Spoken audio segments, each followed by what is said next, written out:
Mak Sorry, saya bro. ke? Tak ada, bro. Ada semua Malaysian. Semua Malaysia. Okey, saya cakap Melayu kan. Ya. Boleh dengar tak suara saya? Boleh, cuma kalau boleh saya nak mohon participants mana yang tak belum tanya soalan, boleh offkan semua speaker tak? Ya. Saya nampak saya ada participant yang on speaker masing-masing. Ya, ya.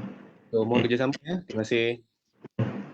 Saya sebenarnya begitu teruja juga apabila pihak UTMShine ya,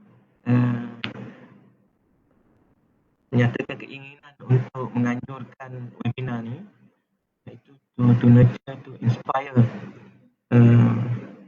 UTMShine especially kerana pengetahuan para panel UTMShine ni kalau saya boleh define balik, ulang balik, iaitu strategi for harnessing and inspiring top-notch scientists in research. Some of us by design, dia boleh jadi celah. Some of us, not many, dia genetically Allah bagi. Tak perlu kita motivate, dia dah self-motivated.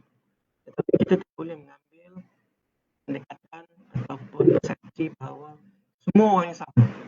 Jadi oleh kerana itu, pihak UTM di bawah Badan Timbalan Pendidikan dan Inovasi telah establish came up with a form yang kita namakan UTMShine. Untuk pengetahuan semua, saya nak sebutkan satu atau dua kriteria kepada panel bahawa mereka yang terpilih ini telah melalui saringan yang amat tough. Salah satu kriteria yang kita put forward dalam tahap yang ni sebenarnya dari segi umur 40 tahun dan ke bawah. Jadi kalau siapa-siapa yang berada dalam kelompok Shine UTMShine ni, mereka ni masih muda remaja. Ya? Bro, sorry bro. Sebab ramai yang tak dengar suara Prof. Saya rasa masih lagi ada participant yang onkan mic ni. Boleh minta tolong participant offkan mic ke? Offkan mic. Belum offkan mic. Ya. Kalau tak nak dengar suara saya pun untuk ni je. Dia terputus-putus bro. Ramai yang cakap tak dapat dengar suara bro. Saya minta kita pula.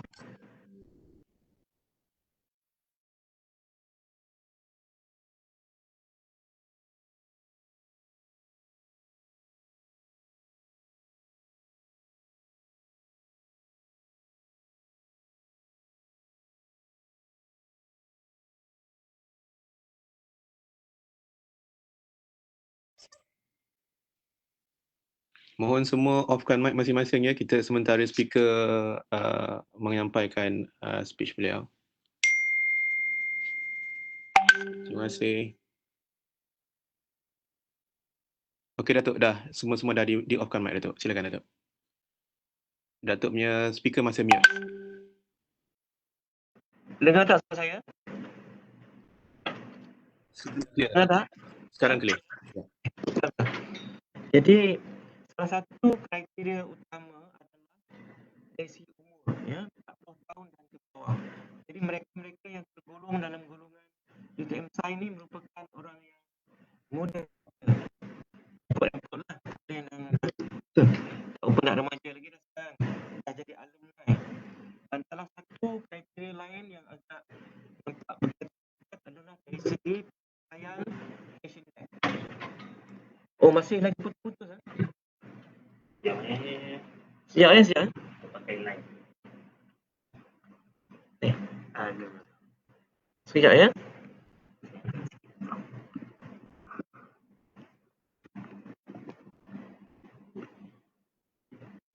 Okey. Dengar tak? Boleh dengar? Aku dah tutup video. Saya kena tutup video pula. Okey tak kalau saya tutup video? Better? Sedikit promo. Cuba lama sikit. Cuba lama sikit. Okey tak? Okey tak? Baiklah. tukar komputer ya, saya tukar komputer. Masih tak okey, putus-putus. Saya tukar komputer jap. Okey tak komputer ni? Okey tak? Video jelas Datuk, cuma suara masih terputus-putus. Suara macam putus. Okey, saya tutup muka saya lah, mungkin muka saya ni buat orang bermasalah. Okey, sekarang dah okey Datuk. Muka Ha? dah okey sekarang. Dah okey. Muka dengan suara dah okey. Suara tu tak saya tak dengar. Sekejap ya. Okey, atas sikit. Alright. Okey. Ni melampau-lampau now lah pula. Mana dia? Kurang dia. Okey. Jadi salah satu lagi kriteria adalah dari segi H-index. H-index mesti 6 ke atas ya. Betul ya? H-index shine adalah mesti 6 ke atas. Ini yang pada pandangan ramai orang ianya agak tough, tetapi ada yang shine yang dah berbelah berpuluh-puluh sekarang ni. 20, 30 pun ada. Ya. Itu yang kita rasa kalau kita tidak cuba untuk memajukan UTMShine di UTM ni, maka ada satu kerugian. Jadi salah satu aktiviti yang kita opori di sini di bawah penghulu UTMShine adalah Dr. Zainul tadi, adalah untuk kita menjemput ya orang-orang yang hebat-hebat semacam speaker kita pada hari ini ya. Salah seorangnya adalah sifu saya, Profesor Hamdani ya. Profesor Hamdani ni nak cerita sikitlah sebab ada sentimental value Prof. Hamdani ni orang yang memperkenalkan saya teknologi membrane. Kalau tidak saya tak tahu apa. Tahu saya cari minyak, keluarkan minyak. Saya orang minyak. Petroleum engineering. Dan masa saya nak mohon nak buat master, saya ingat sampai sekarang ya. Dia tanya saya, Prof. Hamdani tanya saya, kenapa nak buat dengan dia? Kenapa tak pergi petroleum?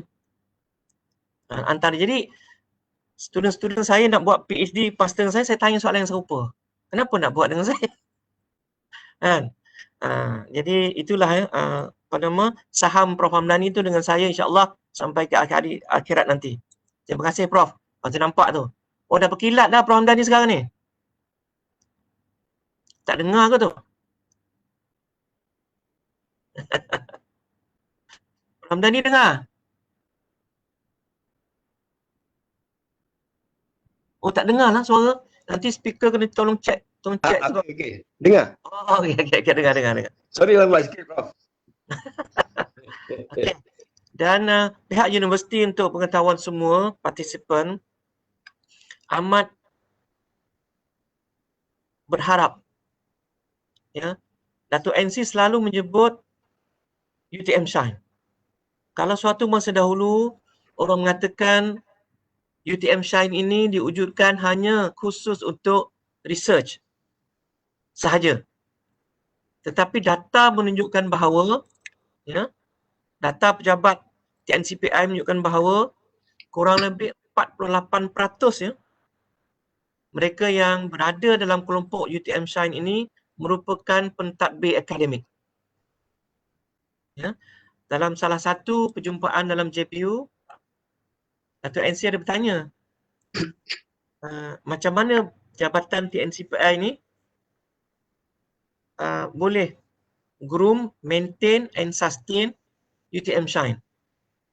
Secara berseluruh, saya hanya mengatakan orang yang dipilih Shine ni datang masuk office saya, pejabat TNCPI, office Fauzi, duduk saya sekejap, keluar, Shine.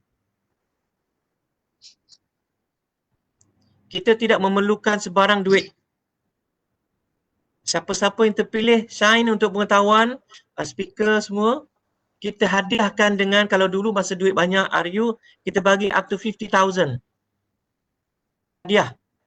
Sekarang ni duit tak berapa nak ada. Kerana PKP kita bagi 40,000 satu orang. Duit bukan duit poket, duit untuk buat research. Sebagai hadiah kerana terpilih sebagai UTMShine. Dan kita galakkan juga, Dato' NC pun begitu believe in UTMShine. Semua school dan fakulti should be having their own shine. Ini, dan untuk pengetahuan, sebahagian daripada inisiatif di UTM ni telah menjadi ikutan di research universiti yang lain. Ya. Nanti tuan-tuan dan puan akan tahu bahawa some universiti akan ada research alliance mereka sendiri. Mungkin dalam bentuk nama, mungkin lain. Jadi saya dari pihak universiti mengucapkan ribuan terima kasih kepada penganjur ya, yang diketuai oleh Pesuruhbahdia Dr. Zainul Akbar selaku penghulu UTMShine dan juga UTM Lead. Saya nampak tu Datuk Nazri ya, Dr. Sharifah yang sentiasa menjadi pemangkin ya kepada UTMShine, dan juga terima kasih juga kepada para penceramah yang sudi bersama dengan kami pada pagi ini, dan bagi pihak universiti juga kami mendoakan supaya mereka yang berada dalam UTMShine akan terus shining ya, terus mencanak naik insya-Allah, kata orang Melaka. Maaf kalau rasa bahasa tu tak sesuai, tetapi mencanak naik ini menunjukkan bahawa kalau dulu kita panggil soaring. Soaring dia tak ada downward kan, soaring upward. Tu dalam bahasa Jawa mencanak naik. Insya-Allah, dan kita doakan semoga UTM akan terus maju jaya dalam bidang research, development dan juga dalam bidang teaching and learning. Jadi saya akhiri ucapan saya dengan wabillahi taufiq wal hidayah. Wassalamualaikum warahmatullahi wabarakatuh dan selamat bersidang. Terima kasih. Assalamualaikum. Terima kasih banyak atas perkongsian pagi ini. Jadi Datuk memang sering membuat kami align our path. Just by having some sharing macam ni, saya rasa ramai yang semakin teruja untuk terus menabur bakti bersama UTM dan seterusnya. Jadi kalau saya boleh share pagi ni, insyaAllah kita akan ada 3 orang penceramah. Penceramah pertama adalah Profesor Datuk Dr. Ahmad Nazri bin Muhammad Ludin, pengarah UTM Lead. Yang kedua, Profesor Dr. Zuraida, mantan Profesor Universiti Melaya, dan juga Profesor Dr. Hamdani Saidi, mantan Profesor di UTM. Jadi kalau saya boleh share bersama para speaker, insyaAllah kita akan ada sesi 40 minit pembentangan dan diikuti oleh 15 minit Q&A selepas setiap session masing-masing, sebab saya rasa insyaAllah kebanyakan partisipan ingin bertanya sesuatu, mendapatkan pendapat daripada para tuan-tuan semua. Jadi tanpa membuang masa, saya mempersilakan speaker kita yang pertama, iaitu Profesor Datuk Dr. Ahmad Nazri bin Muhammad Ludin untuk menyampaikan sesi perkongsian beliau. Silakan Datuk.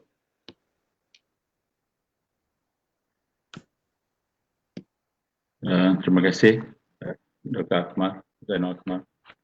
Bismillahirrahmanirrahim. Wassalatu wassalamu ala asyrafil sayyidina Muhammadin wa ala alihi washabbihi ajmain. Assalamualaikum warahmatullahi wabarakatuh. Salam sejahtera and very good morning to all.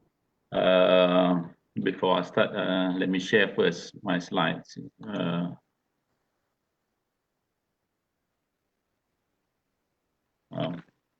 I'm having problem sharing my slides now.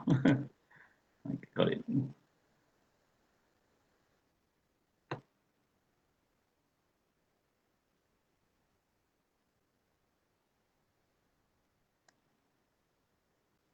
Boleh nampak? Hopefully nampak.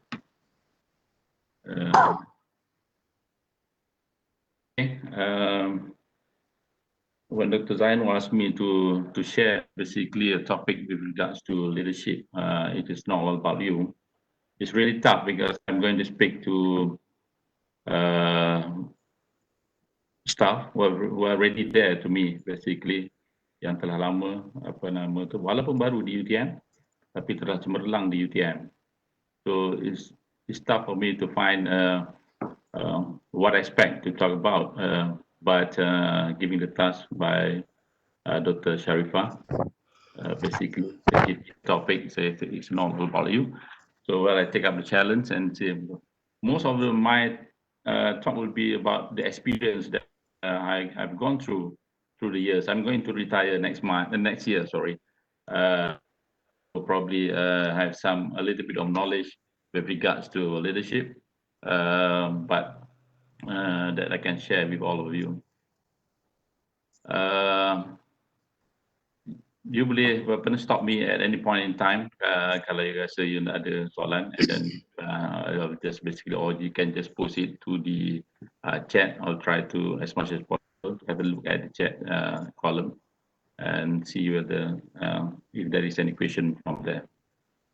Okay, let me start really with this. This is note basically in my notes. I've forgotten who written this. Sometimes I read what they speak, put on my notebook, and then I forgot basically to write the author's name.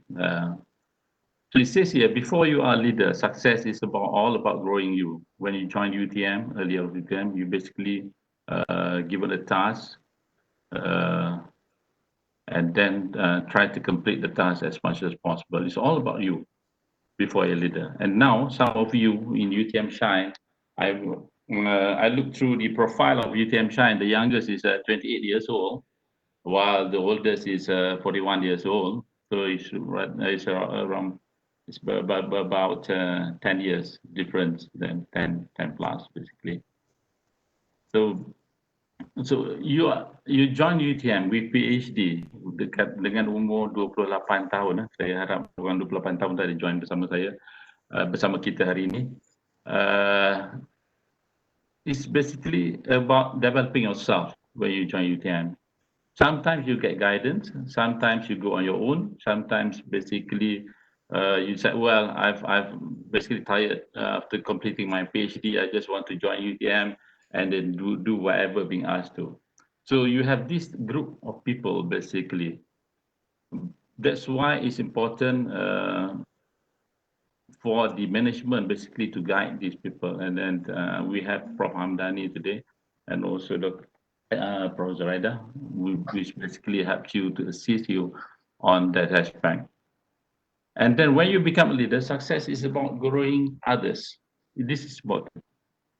Tadi Dr. Fauzi pun bercakap, kan, kalau you dah jadi satu pekat, you menceritakan tentang membangunkan orang lain.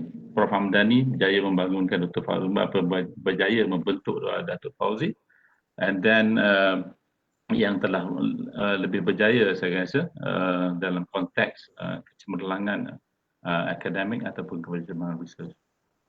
So ini aspek yang paling penting dalam yang perlu ditanam kepada diri kita.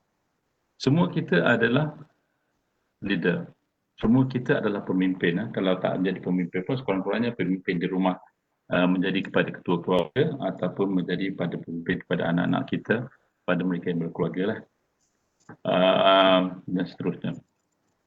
So ini asas perbincangan, the foundation of my talk today. And then let me recap a few things. One is about UTM phenomenon. This is you, where you are now in 2020, and then where you're going to be the next 20 years or the next 30 years. Saya ambil umur 28 tahun dengan umur 41 tadi lah. So about 10-year difference. So by the time of 2040 or 2050, you will be retiring. You have to ask yourself basically. You have to ask yourself where I'm going to be. You nak jadi NC ke? Ataupun you just want to be a real researcher? Ataupun you nak jadi staff UTM sahaja? Biasa-biasa. So it's up to you really. You have the opportunity, you've been selected to be in the UTMShine group. So you are basically one step further ataupun one step ahead from your friends who don't have the chance to join UTMShine. So you should be able to take this opportunity. Saya ambil kenapa saya kata UTM Phenomenon 85. Phenomenon 85 is basically, Prof. Hamdani boleh verify. Kalau salah minta boleh cerita sebab Prof. Hamdani lebih senior daripada saya. Boleh verify. In 1985, UTM moved from UTM KL to UTM JB. Bila kita bergerak ke UTM JB, itu tak ada isu. This is just pergerakan fizikal seseorang apa nama. the main issue, the dilemma that UTM faced during that time is basically the en masse retirement of staff, of UTM staff, especially the senior staff, the experienced staff, yang experienced. So dia kenapa dia retire? Because they don't want to move to JB. JB macam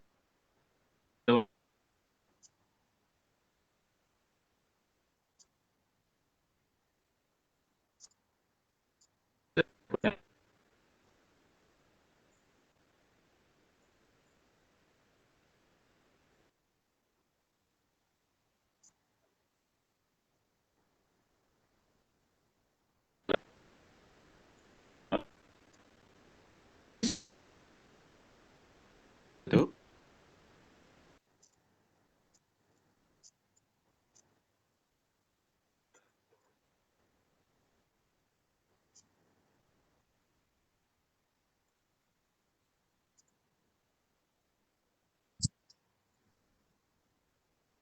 Your voice, Dato'.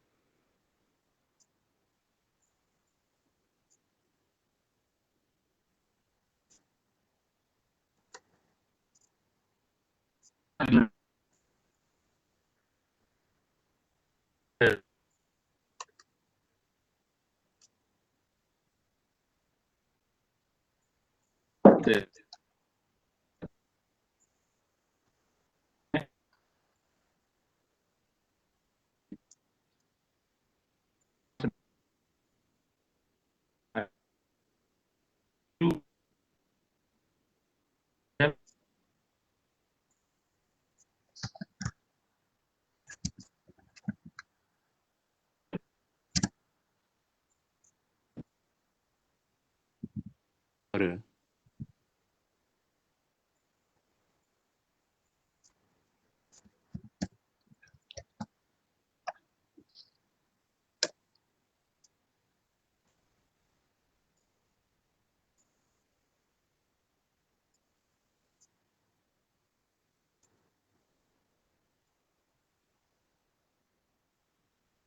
Dengar.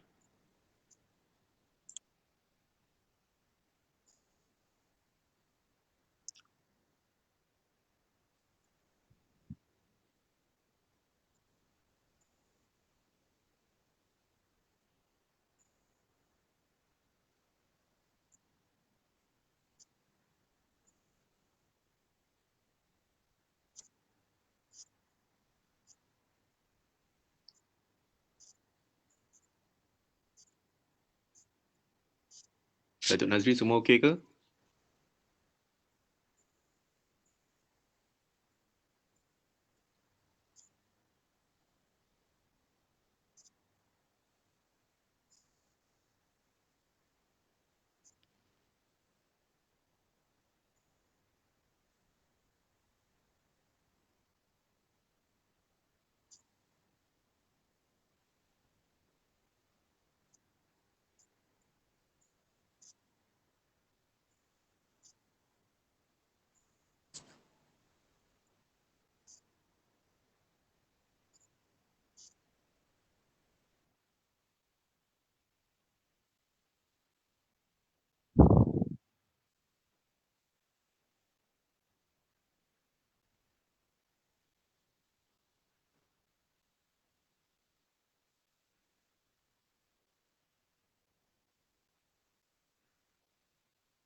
at home.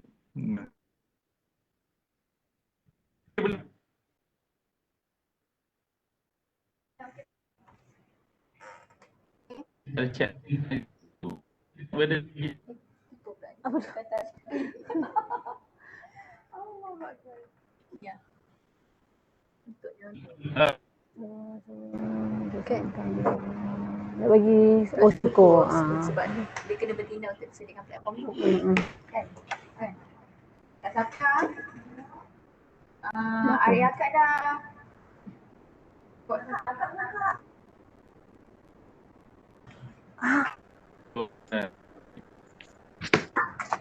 Betul terus. Kita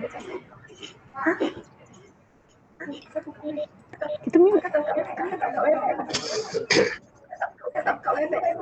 Sekarang rasa dah boleh dengar sikit. Kita mute. Dah mute.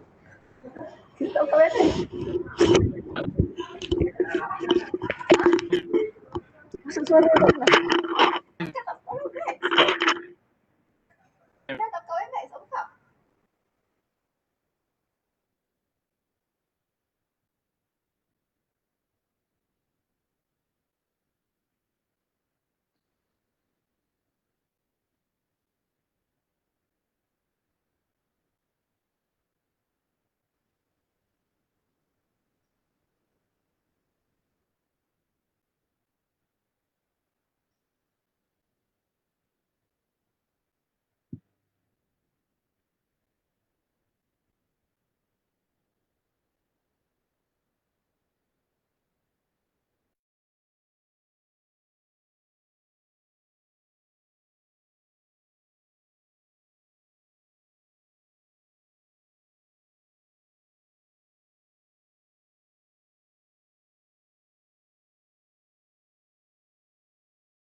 Boleh dengar ke?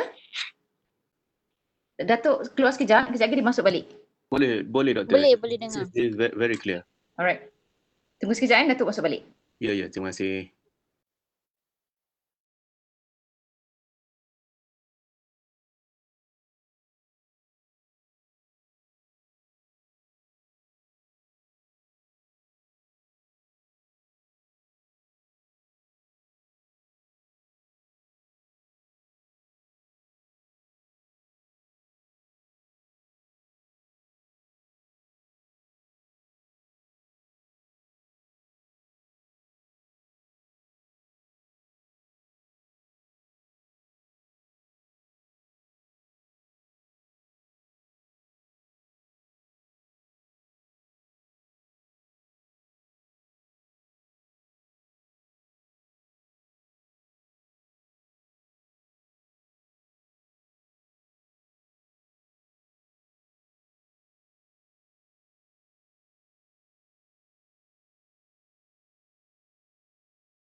Tunggu sekejap tak, Datuk?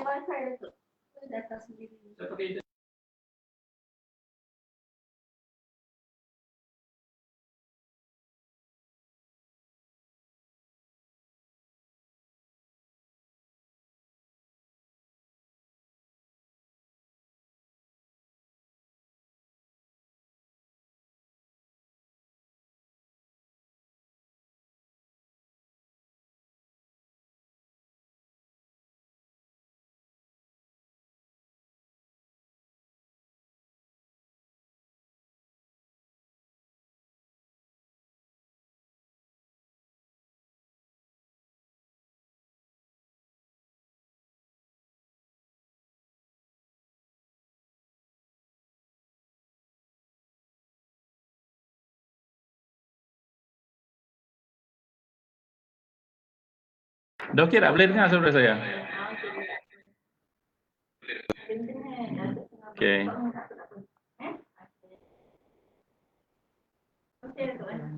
Macam okey lah. Nanti sekejap. Saya tak. Tariff tak boleh share konten lah.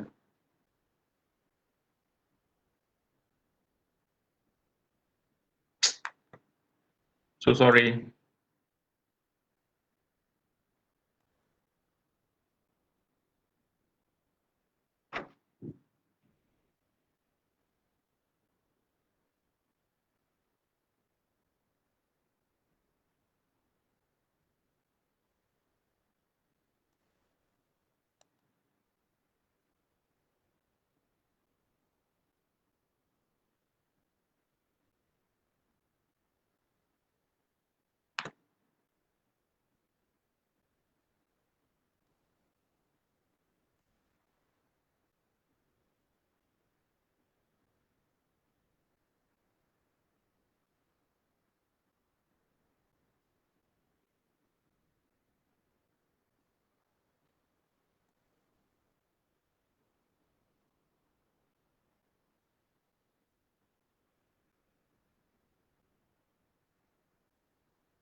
Boleh nampak konten saya tak?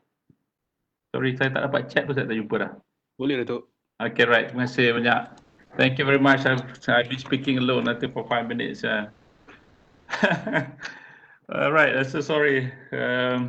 Saya dekat office. I think next time better. Next time I'll do it at home lah. Okay. Okay, this basically saya terus pergi sini lah, tidak akan masa kita kena. I thought I've already spoken about UTM, apa nama tu, UTM Phenomenon 1885 yang saya basically there's a MS retirement from UTM in 1985 and then being replaced by young lecturers, very young lecturers in 1885, and then these young lecturers now are basically retiring. So basically you are replacing these people, and then you have to think about what's going to happen in 2040, 2050. Kalau kita ingat, kalau kita masih ingat lagi zaman pemerintahan apa nama tu, kerajaan before yang sebelum ini, kita ada banyak isu. Kita ada TN50, if you remember. Some of you might involve with TN50 punya development. I only attended once. So there's a plan really for TN50, tapi after the new government took over, dan datang pula apa nama tu, the 2030 vision and so on. Saya pun tak pasti which one is going to take back government. Tapi yang paling penting is basically you must make sure you understand apa nama tu, the government's punya policies and also the changes in policy. Sebab kita nak tak nak, we have to align with it. Whether we like it in terms of government and the government ni kita suka atau tidak, itu that's different thing. Tapi we have to align with the current government in terms of development.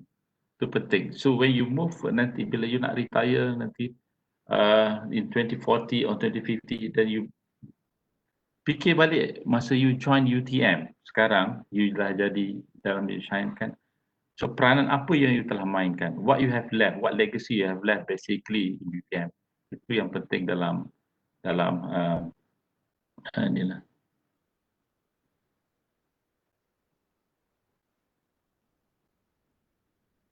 Okay, let me narrate you a story of apa nama tu Profesor. Saya ini rakan saya. Saya minta maaf saya kena kata, tapi bukan Prof Hamdani lah, minta maaf Prof Hamdani. The story of two professors. One has retired, one has passed away. These two professors, saya cerita yang pertama dulu. Yang profesor ini dia cemerlang, amat cemerlang, whether dia di dalam negara dan juga maupun di luar negara, menjadi bahan rujukan dan sebagainya. Very successful. Dan dia mendapat grant, dan this professor ni dia alhamdulillah dia fokus dia kepada research. Dia mendapat banyak grant research. Saya tahu tentang profesor, saya tak kenal sangat dia ni. Saya cuma tahu apabila 2 tahun lepas saya diminta oleh pihak UTM membuat master planning of UTM, the development plan of UTM, melihat balik development plan of UTM. So I took the opportunity because masa tu saya dah berhenti jadi dekan, dan took the opportunity untuk melihat balik. So bila saya go through UTM, mengelilingi UTM JB, go to the site, masuk hutan, ada hutan sedikit di UTM JB dan sebagainya. So then I found out there are few apa nama tu vacant buildings kan, vacant buildings dalam UTM. Ini cerita betul kalau boleh saya tak boleh cerita siapa nama profesor tersebut. Dan kemudian saya pun menyelidiki kenapa bangunan tersebut tertinggal kosong. Kemudian baru saya tahu rupanya bahawa itu adalah makmal before that is makmal, tapi telah ditinggalkan. Ditinggalkan kenapa? Kerana profesor ni dia semasa dia di UTM dia begitu berjaya. Dia begitu cemerlang dan dia mendapat geran begitu banyak sehingga dia mampu untuk menggunakan duit geran tersebut membangunkan bangunan. Just imagine that, membina bangunan untuk apa nama tu. Dan tetapi malangnya dia mungkin fokus kepada apa nama tu dan beberapa team members dia, dan bila dia meninggalkan UTM, bangunan tersebut juga telah ditinggalkan. Cerita profesor yang kedua ini adalah rakan baik saya dan Irwan. Apa nama ni, dia ini cemerlang, amat cemerlang dari segi apa nama tu, what you call it is pembangunan profesional ataupun dari segi perundingan. Cemerlang, terkenal di mana-mana. Dia develop a lot of things dalam Malaysia ni, banyak perkara yang telah dibangunkan dan termasuk juga di luar negara. Cemerlang pun sama dia. Dan dia apabila dia membangunkan ini, dia mempunyai staff yang dibayar sendiri ya. Dia bayar lebih kurang 15 ke 20 orang staff. Ada pada satu masa dulu saya pernah duduk bersama di beliau sekejap. Semasa itu saya menjadi dekan dan juga timbalan dekan. Dan overhead beliau semasa itu lebih kurang 100,000 ringgit. 100 overhead per month. 100,000 ringgit per month. That means kalau you bayangkan overhead beliau 1 tahun, dia kena mencari dalam 1 juta ataupun 1.5 juta. Baru bayar staff. Belum cerita bayar sewa-sewa yang lain dan sebagainya. Saya kira-kira saya kebetulan saya dapat opportunity untuk mengira punya overhead. Is around dalam 1.5 hampir 2 juta. Jadi bermakna dia kena mencari projek-projek perundingan itu dalam about 2 million to 3 million per year. So that will sustain the again, apabila beliau pergi, the whole thing collapse. Staff terpaksa terpaksa kita minta meninggalkan organisasi dan sebagainya. Slowly dia collapse lah basically. Saya tak blame these two professors. Kan, because kemarin itu maknanya dia memang pakar dalam itu. Tapi the only thing I felt that what went wrong is basically kita tidak ada training at the early stage of the development of the staff to develop apa nama tu. When you become excellent, then you need to find somebody in future to replace you. That is very important. Kalau tidak, you bayangkan bangunan yang tertinggal, a company being closed down dan sebagainya, rugi. You develop so much, and then suddenly, of course, the legacy is there. Or you bercerita, you jumpa orang luar akan bercerita tentang you dan sebagainya. Tetapi but then the legacy that you leave UTM itu kesian sebab UTM rugi dari segi UTM. Itu yang saya rasa penting. So the next time bila you balik nanti you fikirkan di dalam 2040, 2050, you must make sure that apa nama tu ada bila you nak tinggalkan legacy to make sure somebody carry out you punya legacy. Then only it will happen. Itu yang saya kata sini dalam the lesson learned. To make sure have mentees. Kalau you sekarang you ada mentee, I think walaupun you at a young age, you can have mentees, no problem. Kan sebab saya rasa the young age yang baru-baru masuk, saya kebetulan memberi ceramah kepada BC for DCP yang baru nak sah jawatan, dan mereka ini memerlukan satu panduan, guidelines untuk dibantu.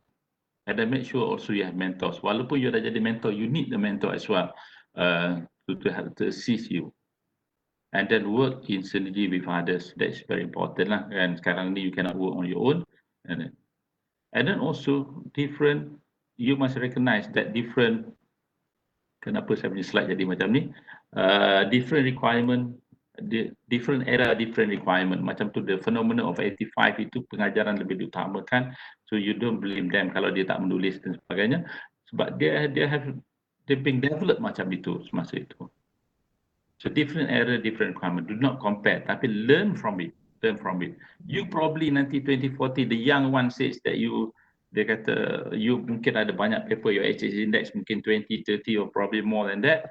And then probably masa itu, the requirement of UTM is different. Not about paper anymore. Probably the better talk about innovation. Kata dia, how many things that you have innovate. Probably, I don't know, kan, in 2040 or 2050. So UTM akan bergerak seperti itu. Dia akan berubah dari masa ke semasa, and you need to basically follow through lah dia punya perubahan itu, and then also always acknowledge those who have contributed. Jangan kata dia tak contribute kan, sometimes itu ada contribution sedikit lah. I always believe in that. Dan walaupun kita nampak dia orang tu retire tanpa PhD setengah. I have a good friend. Oh, yang hitam. Yang pada TV tu. Sorry. Okay, I have a good friend who basically have retired lah. Tak ada PhD pun. Tapi dia lah yang membantu the department basically to grow. So, don't say that bila dia retire tu, dia tak ada PhD, dia tak buat paper, dia buat apa dan sebagainya. Tapi these people basically assist the young to develop. Kan? Itu yang paling penting lah saya rasa. Okay.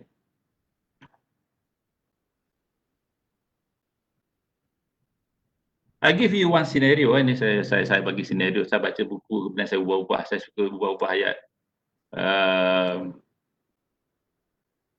You come to work every morning, never late to work, and most of the days kita nak late lah. You're doing what comes naturally, enjoying your teaching and research work, and work hard on it, except in getting involved with any management committee. Sounds familiar lah. At times talking and laughing with colleagues about life and work, and I use the word membawang kat sini, gossiping probably, and membawang about how stupid the management can be, segala apa benda kan dia ada. You terasa tak pernah? Saya pernah lakukannya. Sebab at my young age, saya kadang-kadang kita memandang management tu macam tak apa yang dia buat tu tak betul kan. But one fine day I believe. Tadi apa nama tu Datuk Fauzi kata dah 48%. One fine day you receive a congratulation letter. Believe you. Kan saya percaya orang dalam ni akan ada nilai juga. You are a boss. Kan elok-elok kita duduk bekerja, hantar anak balik ke sekolah dan sebagainya, selesa dengan kerja kita, buat research, filling up our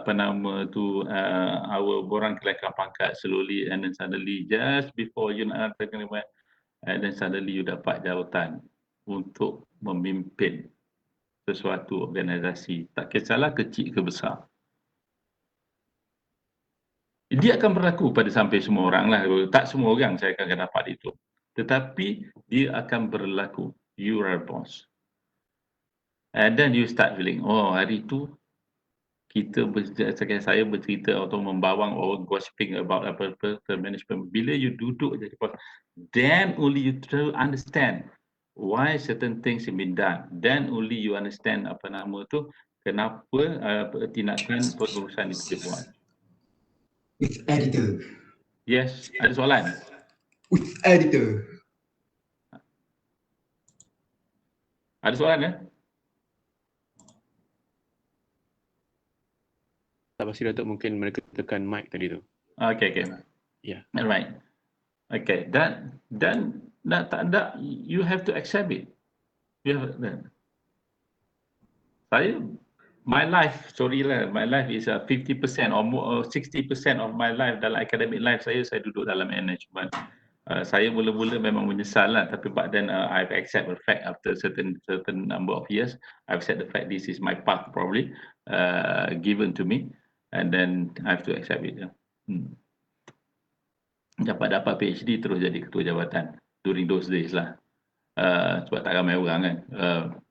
So ini berlaku dan saya rasa probably you akan berlaku jugalah, dan kemungkinan besar yang telah dilantik menjadi pemimpin itu you've been stuck until you be retirement. Probably you need to do that. Then you have to basically accept apa nama tu, kita memimpin satu organisasi itu penting. Kita bukan hanya bercerita tentang kita punya research, tapi kita bercerita juga bukan hanya bercerita tentang kita punya teaching, tapi juga bercerita tentang the whole structure of UTM. Semasa you dah jadi pemimpin ataupun manage apa nama tu, pentadbir akademik dalam konteks ini. Senario seperti ini selalu berlaku dalam dan kita, saya tak kalau kita selalu apabila kita duduk di luar sistem pentadbiran akademik itu, kita selalu melihat kesalahan. Senang untuk melihat kesalahan. Anyway, senang melihat kesalahan orang daripada melihat kebaikan orang, kan. Itu yang paling mudahlah.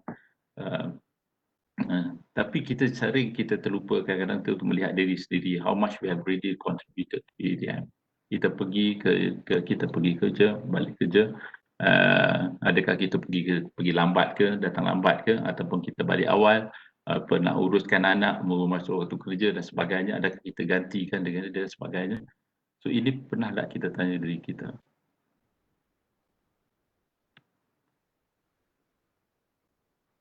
Dan when you are a boss, basically you need to adapt. You tak ada pilihan lain. You need to adapt. Because you dah jadi pemimpin, you jadi pentadbir akademik, you need to adapt with apa namanya. Bukan membawa saya pernah melihat ada pemimpin setengah-setengah pentadbir akademik, dia pun masih lagi membawa apa nama tu, membawa sifat sebelum dia menjadi pentadbir akademik itu orang kata membawang tentang management lah, basically most of the time. Sedangkan dia tidak sedar dia telah menjadi salah seorang daripada management. Patutnya dia sama-sama, kalau tak bersetuju dengan manajemen universiti, tak bersetuju dengan Datuk Fauzi, tak bersetuju dengan Datuk NC dan sebagainya, at least menyatakan bagaimana hendak menyelesaikan sesuatu masalah itu. Bukan menyatakan belakang menjadi apa nama tu. So you have to adapt, and resilience is very important. You have to be resilient because you akan menghadapi banyak cabaran, terutamanya kalau apa nama tu duduk tempat-tempat yang sensitif lah. Kadang-kadang tu you terpaksa berduduk tempat-tempat yang menjadi pentadbir akademik sensitif, akan menghadapi banyak perkara. You have to be resilient dalam konteks. Tajuk ini diberi oleh Dr. Sharifah kepada saya. Saya buka lah buku. Dr. Sharifah pun bagi pinjam lah. Saya dah baca dah sebenarnya, tapi terlupa lama. Bagi pinjam balik sebab buku saya ada dekat office lain. Buku by Jack Welch ini, dia ada salah satu topik dalam salah satu chapter dalam buku Jack Welch ini adalah leadership is not about you. Leadership is not about you. So dia kalau ada 4 faktor yang diceritakan, ada 8 faktor diceritakan, dan kalau kita lihat betul-betul setiap satu daripadanya, each of these apa nama ni criteria, dia kata leaders relentlessly upgrade the team using every encounter as an opportunity to evaluate, coach, and build self-confidence. Leaders make sure people not only see the vision, live and breathe it.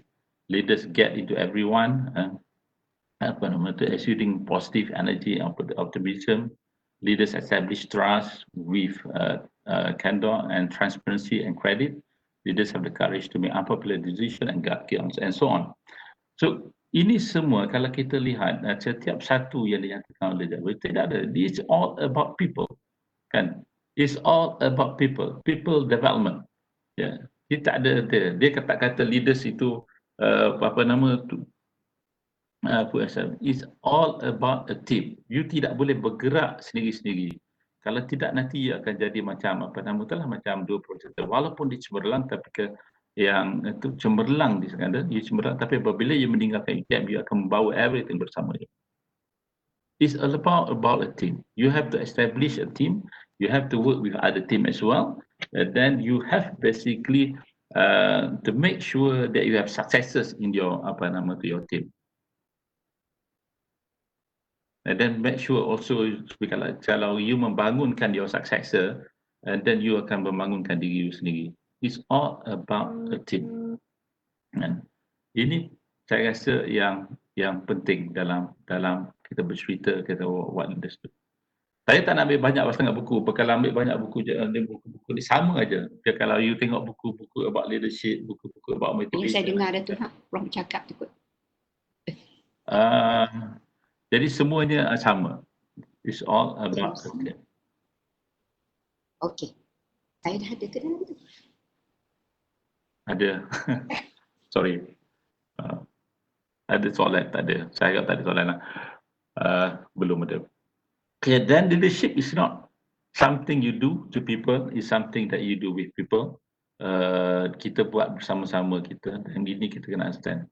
Sebab saya sering terdengar kadang-kadang komplain, ada rakan komplain lah, sama ada senior staff ataupun the junior staff, that kita ada staff yang refuse to do certain things kerana nak fokus hanya kepada research dan nak fokus hanya kepada beberapa orang dia dan sebagainya. Tapi sometimes kita kena bertanya pada diri kita, adakah itu tujuan kita masuk ke UTM?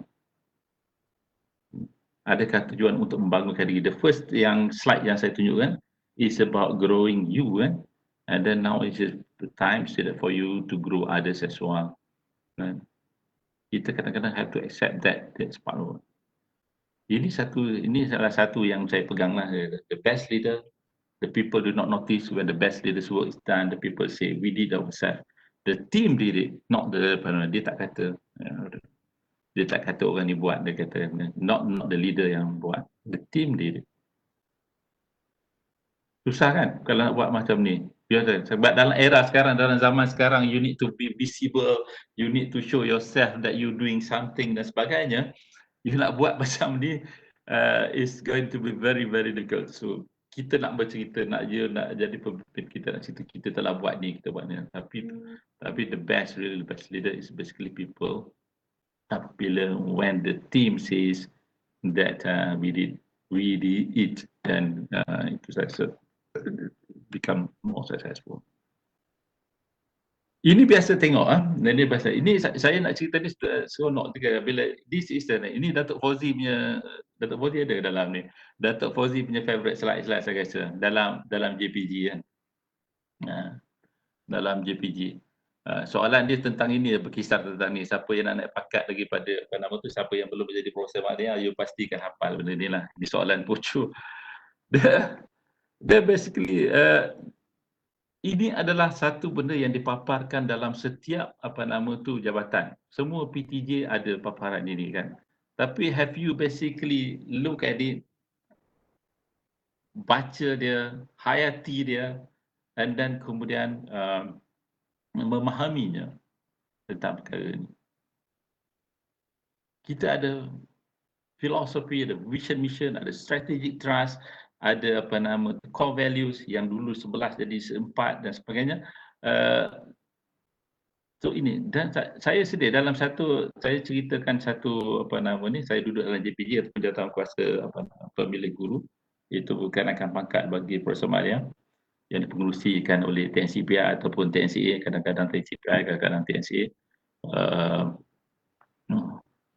So saya seronok mendengar soalan-soalan terutamanya daripada TNC lah kan, soalan-soalan TNC saya mula. Sometimes bila ditanya ni, staff tak tahu. Saya yang paling sedih, saya pernah ada seorang staff, hopefully tak ada dalam ni lah. Kalau ada saya minta maaf banyak-banyak. Ada seorang staff yang ditanyakan oleh TNCPI kan, dia tanya, siapa TNCPI kan?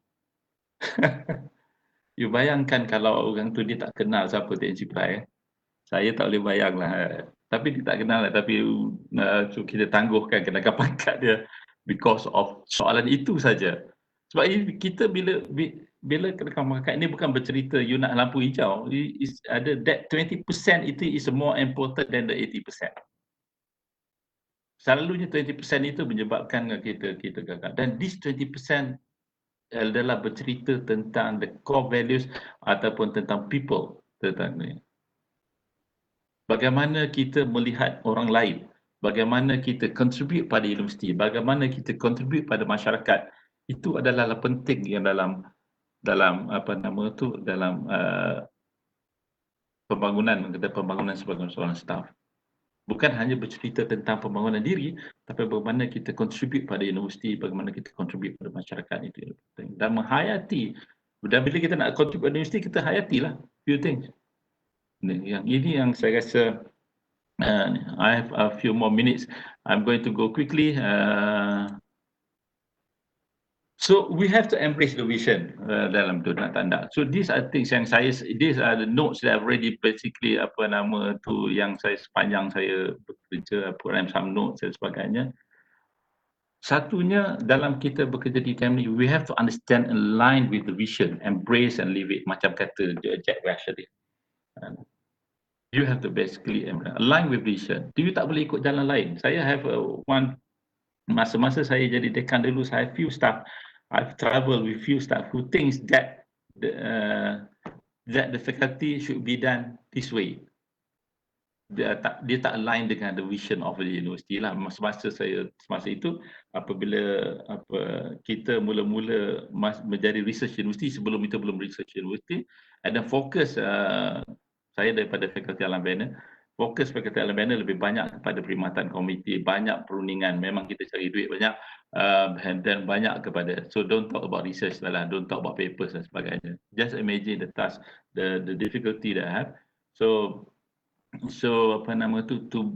change people, basically to move from one aspect, one area of life, and then you move to another area. It's not easy, especially those who kalau dah umur 30 lebih, 40 lebih kan. Tapi but then you have to basically put that vision to them. Itu kita tak boleh kata vision kita berlain daripada orang lain. Kita tak boleh katakan you nak jadi, and then make an effort to learn and understand the system. Ini penting. Kadang-kadang kita always refuse, kita selalu menyalahkan organisasi, kata kenapa ini lambat, kenapa ini tak buat, kenapa ini sebagainya. Sedangkan kadang-kadang sesuatu perkara itu dibuat ada alasannya, ada sebabnya, untuk menjaga integriti, untuk menjaga keselamatan staff, untuk menjaga itu dibuatkan itu. Tapi kita kadang-kadang kita nak cepat everything disebabkan itu adalah kita. Tapi kita refuse to understand the system that we have. Of course system kita, pihak pengurusan pastinya, saya yakin sentiasa mahu memperbaiki sistem. Tapi kadang-kadang tu ada kekangan-kekangan tertentu yang kita kena faham. Kita cuba faham yang kekangan-kekangan ini yang perlu. And then always respect the organisation, always respect our elders and respect the organisation. Kita duduk dalam, kita bukan kita. Kita duduk satu organisasi, kita dibayar gaji, kita diambil oleh UTM dan sebagainya. Always respect organisation lah saya rasa. Ini payahlah, voluntarily take up organisation unresolved roles. Unresolved role ni apabila saya baca satu buku tu, unresolved role adalah kerja-kerja orang yang tak ada lah.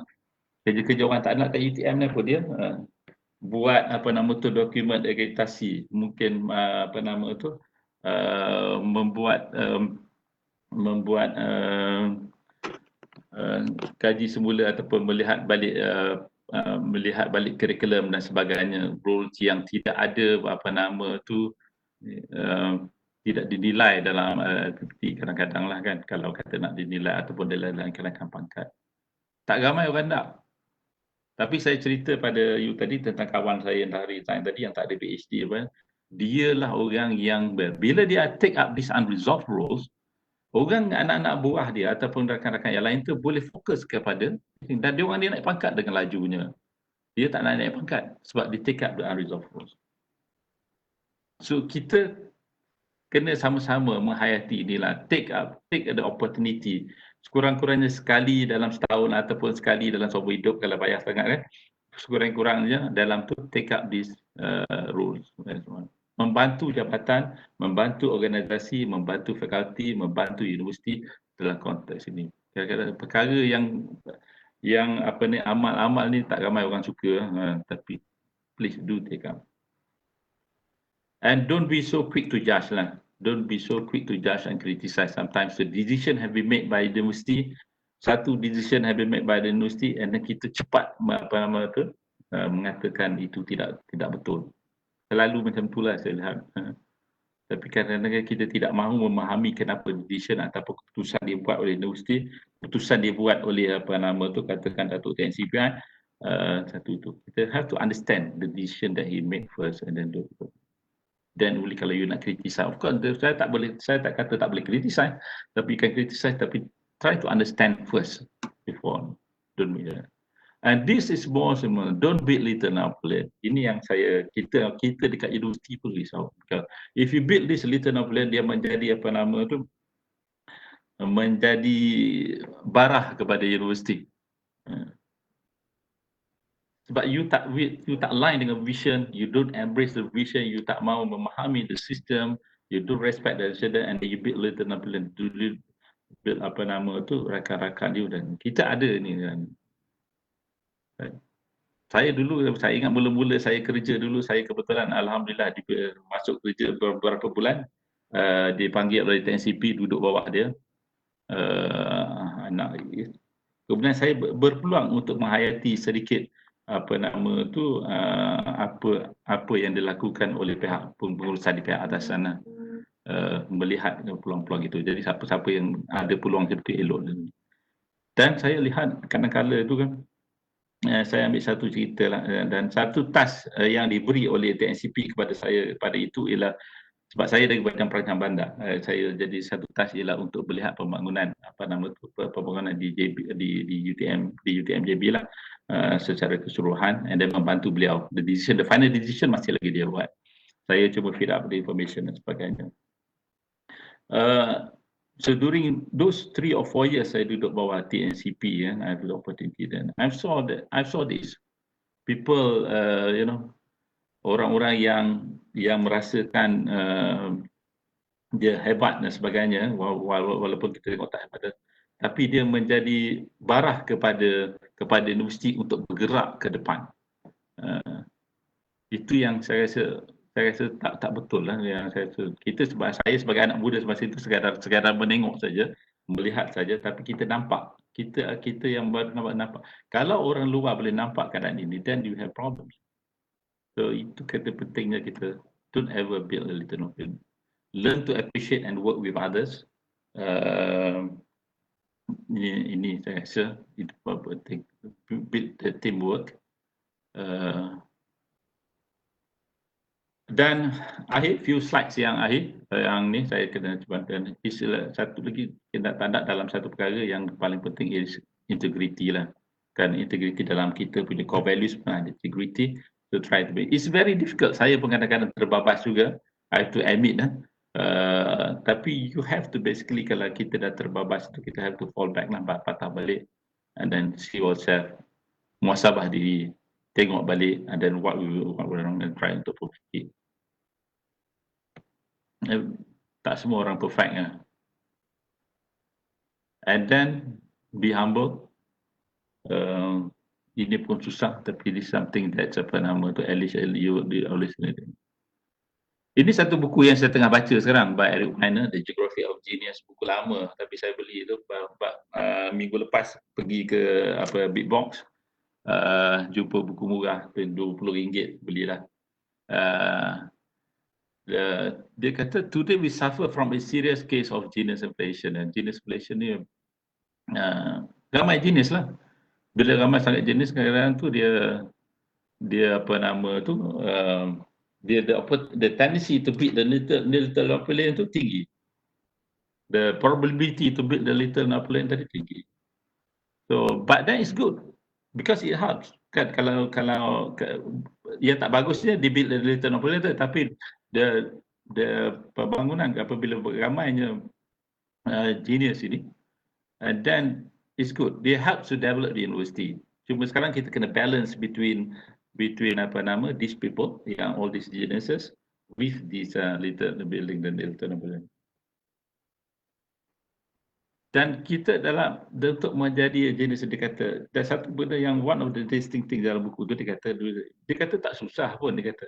Dia ambil contoh beberapa orang lah, yang salah satu daripada adalah Socrates, iaitu filosofer Greek yang terkenal, saya semua orang kenal. Dia kata Socrates ini apabila dia mendapat idea, mencari idea, dia mencari dekat agora. Pernah dengar perkataan agora? Kita ada dataran agora UTM kan? Tapi sunyi sepi. Agora tu masuk where people gather lah, di mana kalau situ tempat orang berjumpa, marketplace kat situ, kedai mamak kat situ dan sebagainya. That sepatutnya agora lah. Kita punya data agora kita sunyi sepi ya. Nama je. Tapi so Socrates dia pergi ke situ dan melihat orang lah, bertemu orang dan sebagainya, dan dia develop dia filosofi dia banyak daripada semasa dia duduk di agora tersebut. Ada istilah agora. Dan so banyak idea-idea kadang-kadang datang daripada orang luar, datang daripada bila kita bertemu orang dan betul-betul. So, tapi yang ni saya punya my remark on this basically when you are great basically, tapi don't beat the little Napoleon. Itu yang itu paling penting sekali pada saya. Ini semua orang tahu. Ini adalah soalan apa nama tu. Saya ulang balik Datuk NC punya salah satu. Saya pernah lupa bila dia bagi dalam dia punya perjumpaan dia. Perjumpaan yang ini. Ada siapa-siapa boleh ingat ni? Dia kata kita ada filosofi, ada vision, mission, kita ada core values, ada access, kita ada PGU 3, ada 6 KFA, ada key focus area, 27 KI yang kita ada been translated ataupun diberi oleh fakulti kepada you, translated itu kepada apa nama tu, this 27 KI diberi kepada fakulti, ada fakulti bagi pada you, and then kita punya what we call motto, apa nama tu, innovation, entrepreneur and global. And then of course some of you duduk dalam this group of LCE. Dan yang paling penting sekali untuk Tuhan dan manusia lah. Dan semalam saya salah satu daripada dia kata untuk Tuhan Tuhan dan manusia ditambah pula. Saya terbaca dalam salah satu apa nama saya lupa pula apa ditambah untuk Tuhan dan juga untuk masyarakat penting adalah ditambah. Bagus. So these are young people who basically trying to understand apa nama ni. Understand the concept of ini kita always ada. Yang lain itu berubah kalau kita tengok betul-betul lah, macam kita punya filosofi berubah sikit-sikit, at times vision pun berubah, at times lain itu semua berubah. Yang kekal dia adalah kerana Tuhan untuk manusia. Daripada mula kepada nama tu UTM sampai sekarang tak ubah. Tak ada perubahan berlaku. Tak adalah kata yang lain itu sentiasa akan berlakunya perubahan. Sebab apa yang kita buat ini is basically for the people. Of course untuk tujuan dia untuk kerana Tuhan, dan kita dah betul. Okay, that few last slides yang ni tentang apa nama tu, good leaders, create vision, articulate dan sebagainya. Dan ini tentang apa daripada Al-Quran. Dan hendaklah kamu bertolong-tolongan untuk buat kebajikan dan bertakwa, dan jaga kamu bertolong-tolongan pada melakukan dosa, maksiat dan pencerobohan, dalam surah Al-Maidah ayat 2. And then salah satu hadis dari riwayat Ahmad, Nabi tidak pernah bertubah, tidak sempurna keimanan bagi orang yang tidak amanah, dan tidak sempurna agama seorang bagi yang tidak memenuhi janji. Itu saja yang saya nak sampaikan secara ringkas kerana masa tidak mengizinkan untuk membolehkan rakan-rakan penceramah saya yang lain untuk apa nama ni. Dan kalau ada sebarang persoalan lah, sebab saya sekarang 9.56, so ada beberapa minit lagi untuk saya. Dan saya minta maaf atas masalah teknikal yang bermula tadi. Terima kasih. Terima kasih banyak Datuk Nazri. Jadi sekarang kalau participants ada yang ingin bertanyakan soalan, boleh bertanya langsung menggunakan mic, boleh onkan mic ingin bertanya soalan, ataupun boleh juga write in di ruangan chat. Silakan. Kalau ada yang ingin bertanya soalan, silakan.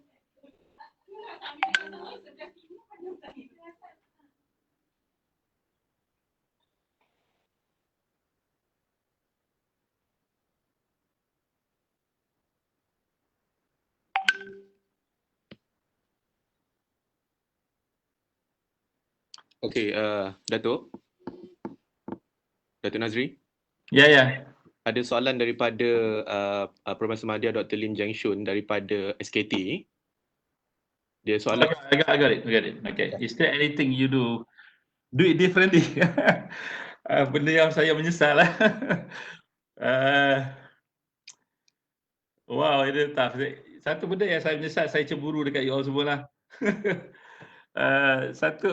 When I did my PhD, masa saya, I got a very good professors lah basically, and then he trained me in terms of research, and saya mempunyai cita-cita untuk buat research sebenarnya, but semua itu tidak berlaku kerana saya bersemasa saya buat dulu during those time tak ada WhatsApp, tak ada apa, kita ada email saja. Email pun pakai command, pakai, kalau siapa, saya rasa you all tak faham aku maksud saya.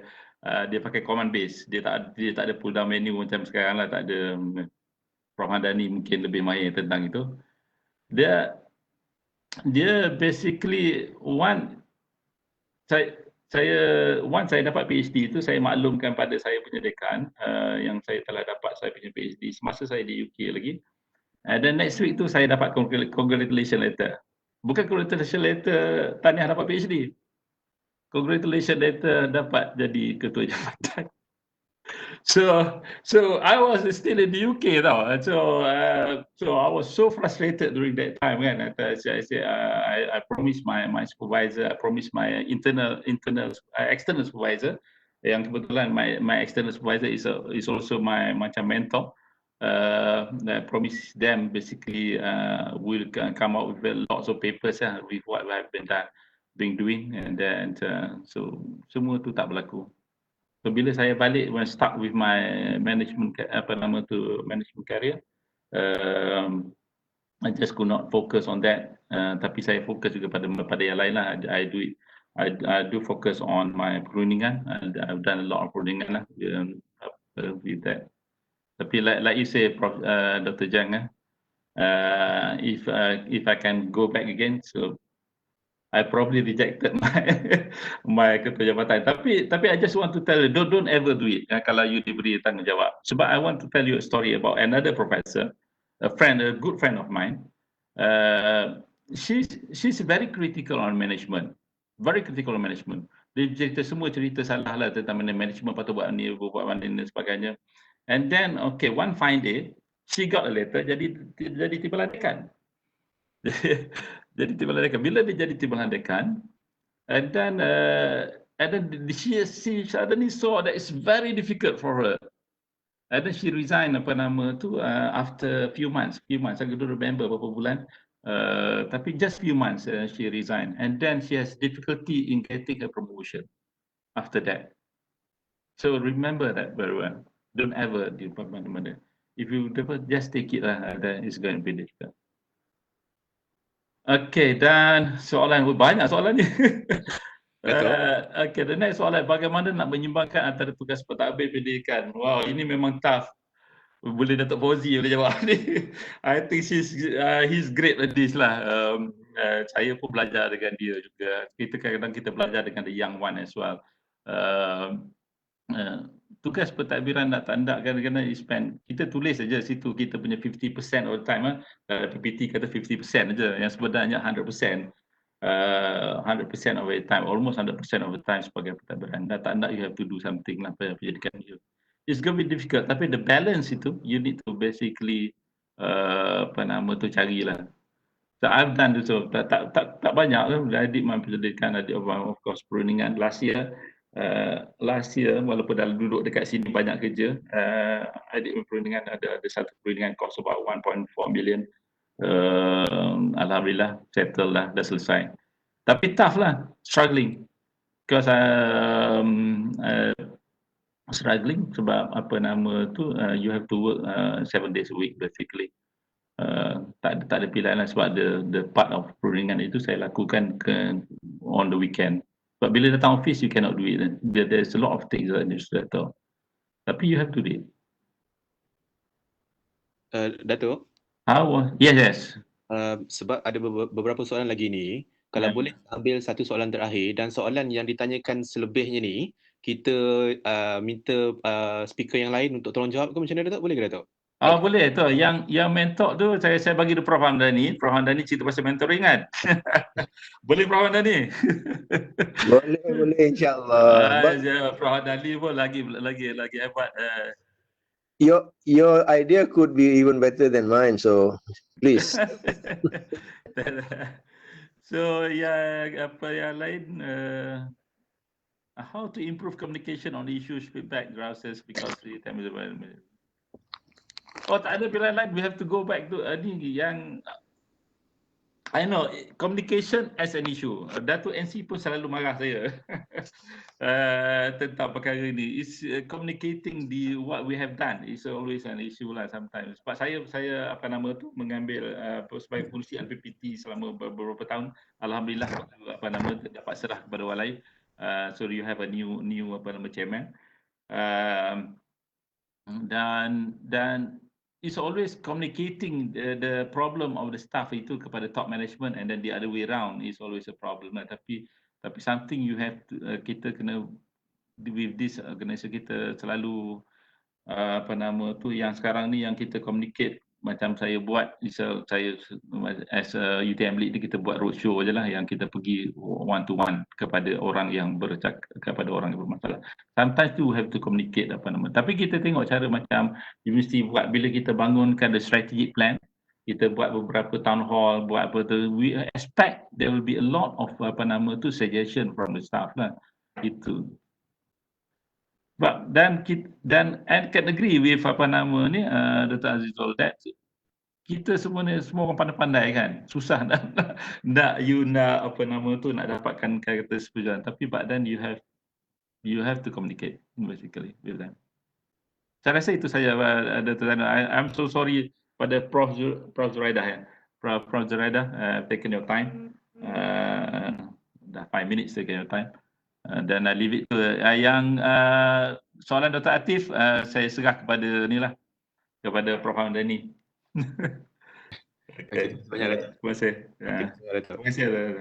Okay, so we have come to the end of the first presentation by the first speaker, Datuk Nazri.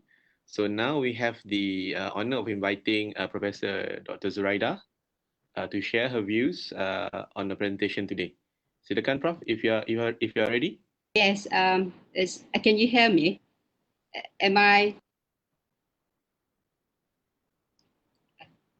Can you all hear me? Yeah. Thank you. Assalamualaikum warahmatullahi wabarakatuh. Thank you for having me as a speaker to talk on this topic especially, which I think is very important for all of us. The topic I have chosen, and assalamu alaikum to all of you, the participants particularly, and Prof, the third speaker, thank you for being here as well. I hope that we can share this, what I think, how one can succeed in academic life, and perhaps take some questions at the end of this session. Right. Very importantly, we talk about being successful in academia. Academic life, people tend to think it's easy to be an academic. It is actually not. It is actually a lot of sacrifice.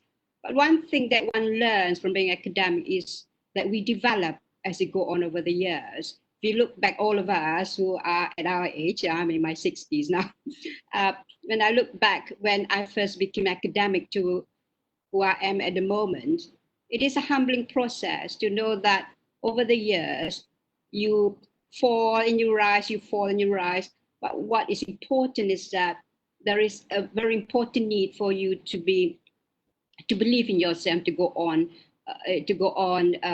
in your quest to be a successful academic. Right. First of all, first slide. Next, please. Next slide, please.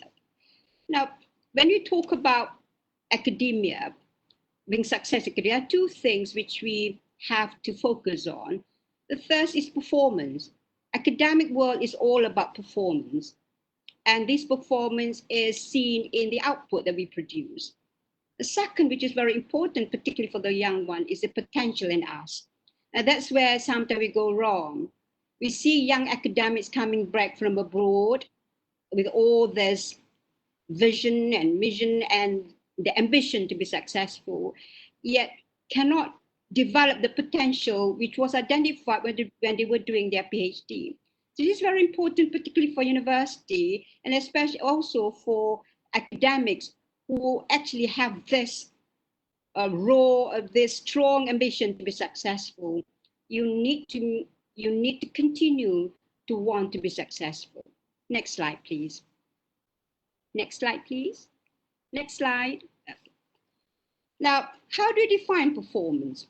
And when you talk about performance, how are we able to perform in a way that is required as an academic? Yeah, that's very important. There are three things that we need to bear in mind. First is how you think. How you think as an academic, how you feel, and how you act. Now, nowadays, people talk about the growth mindset. This is very important, especially in academia, because when we talk about growth mindset is that you are not afraid of failure. You are not afraid of learning because failure is part of learning. Yeah. So one thing which is very important for all of us is to have this humbling process of telling ourselves we are not good enough. Yeah, we are not good enough. No matter how successful you are not good enough because we are human beings. We have this humbling process telling ourselves, you've got this kind of mindset, which means you're willing to learn, which means you want to learn and develop yourself. This growth mindset is very important. You just look at McEnroe, for example. He's a fantastic tennis player. However, he failed. Of course, he's successful, but he was not as successful as someone else who may have less talent than him. What he didn't have is that growth mindset. He cannot accept failure. He cannot accept that he's not good enough. So the first thing we need to do is have this kind of mindset that we need to learn, we need to improve. Only then we can be successful. Second, how you feel. As I said just now, academic world is well, for those people who love academic world, is really interesting. I love it. It is challenging. You love it. You've got to have that, the passion, the love for academia, all the hard work, staying at night till 3 o'clock, 4 o'clock in the morning. You just love it. You just want to do it. That will keep you going. Because if you don't have that, it is very difficult. Then you see the negative part of it. That, how can I get successful? How many hours have I got to put in? But if you love your work, the number of hours do not matter at all. So that's very important. Like Aristotle say, pleasure in a job puts perfection in the work. If you love your job, you tend to go on to perfect your work and how you act. Now, in academic world, it's very important you've got to act. You cannot just say, I want to do something, but you don't do it. Because remember, we are assessed by our performance. Performance means you need to act, then people can see the output of your performance. So when we talk about research output, it is about acting. So very importantly, we have to not say that, things will happen. You have to be proactive. You've got to say things will happen if I act on it. You cannot say things will happen and I leave that to happen. No, you can't do that in academia. Yeah, you must make it happen. You cannot wait for others to make it happen. You wait for your supervisor to make it happen. You wait for the senior academic to make it happen. You wait for university to make it. You can't do that. You've got to make it happen. And inshallah, with the help of God and the will and the right mindset, you will make it happen. Can we have the next slide, please? Now, just now we talk about what is performance and how do you define performance. So performance, as I said, defined by three things: how you feel, how you think, how you feel, and how you act. The next important thing we need to do, because I said just at the beginning, you need to look at two things, very important: performance and potential. What is performance in terms of academic performance? Of course, in academic performance is work output, which is, if you talk about research output. If you talk about teaching, of course, your students. How they perform the classroom, how they perform the exam is because of the hard work, and that is output. Yeah. So in terms of that, when we talk about work output, of course we talk about our academic standing, the quality of our work. We will be known for the quality of our work. And people say that, we can take it easy and so on. Later we can do. No. From the very beginning, at the start of your academic life, you must always think of quality. Of course, quantity is important, but quality. And quality will make you be respected in academia. You don't have to hold a post to be respected. You've got academic standing because of your work quality. So this work output is very important. And like Prof said just now, integrity comes into it. If you are known to have integrity, you are known to be, to have honesty and sincerity in your work output will be a reflection of what you have in yourself. Personal learning. Now, when we talk about the right way, how you think, this is about personal learning. When you are in academic life, you have to, from day one, you have to treat that your journey in academia as your personal learning.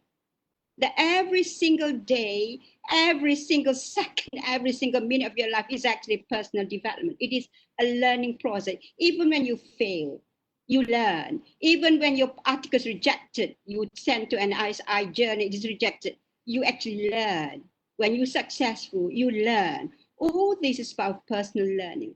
What we need to do as academic is that we need to accumulate new knowledge, particularly in these uncertain times with this pandemic and all sorts of things. Yeah, you need to learn new knowledge, new skills. Like for me, as I said, I'm in my 60s, and this new world where you go to communicate through online, to me, oh my goodness, it's like frightening, but I'm learning. When we are a little bit slow to learn, but I'm learning. So I know young ones find this easy, but we have to learn in every aspect of our life. This new learning, this new skill that we learn, we will develop the in-depth, that what we need is depth, the depth of understanding in our field. So when we learn, we keep on developing this depth of knowledge in your own field. I'll talk about the field that you be focusing on as an academic. So personal learning is part of being an academic. Every day of your life, you are learning. Yeah. Disciplinary or social change. When we become an academic, very importantly, you want to contribute to your discipline, which means that you've got to identify which aspect of the discipline that you want to focus on, because to make impact, you've got to be clear what you want to focus on in that particular discipline. And also when we join academia, we want to have some social change. You want to, so that your work have impact in society. But of course, to have impact in society, sometimes it takes years, but you don't give up. It may not be now because you're still young, but 20 years later, they will realize that what you have learned, what you have developed over all the years, enable you to actually affect social change. Yeah. So that I learned in my own life as an academic. I find that when I wrote the policy for the nation, English language education policy, which is now being implemented, I realized that all those years, which I didn't see the importance of it, helped me to develop that, to make that social change. If I don't do it that way, if I don't work that way, I will not be able to do it. So that is very humbling indeed. The fact that we human beings need to grow, we need to learn, and by learning the hard way, we are able to contribute. Very little, but we still contribute. Next slide, please. Now, how do we develop as an academic? Yeah, this is what we call academic development. Well, Curlin identifies 6 different ways of experiencing academic development. The first is you become more productive and you become more efficient in your work output. You can see that when you first join, and now perhaps you all have been in academia for say 3-4 years, you become more productive as you are more comfortable in your role. You become more efficient in your output. You know what you need to do, you know what you should do, what you should avoid doing. Number two, over the year, you need to develop to what we call academic credibility and recognition for your own work. And this takes time. Yeah, this is when when we look back, yeah, when we were young, what have we done right, what have we done wrong, and we develop our academic credibility. Yeah, of course we make mistakes, but don't just stay there. You need to change your ways so that you can improve on your mistakes. So actually, mistakes sometimes can help you to improve further. So achieve academic credibility, and you need to be recognized in your own work, which means that you've got to network, you've got to work with people, yeah, and you've got to publish. One thing about for us in academia, if you don't publish, so there's this passe saying publish or perish, but it does ring true still. You've got to publish. When you publish and you submit in good journals, you are recognized. Once you're recognized, then you get more work to be given to you. Yeah? So that's very important. The next one is ongoing improvement. Our work, you see, I used to tell, because I'm in the social science and humanities, for us, writing is a very difficult work for us because we need to do a lot of discussion. We need to position our articles so that people see our work based on the kind of writing we do. I told the young ones when I work with them that actually you see the final part of my article, but this has been rewritten 20 times. Yeah, so which means that every time you write the article, you rewrite till you are satisfied with your work. And this kind of thing that you do, this ongoing improvement, will enable you to look at how you can improve quality of your own work. Like, for example, journal article, for example, your own work, and effectiveness of your own work. Like, for example, teaching is the same thing. When you first came, you find, I need to do this, I need to. So you learn from your mistake. When you look at your students being sleepy in your classroom, don't understand what you're doing, you learn. And this is how we improve the quality and effectiveness of your work. So again, this is ongoing.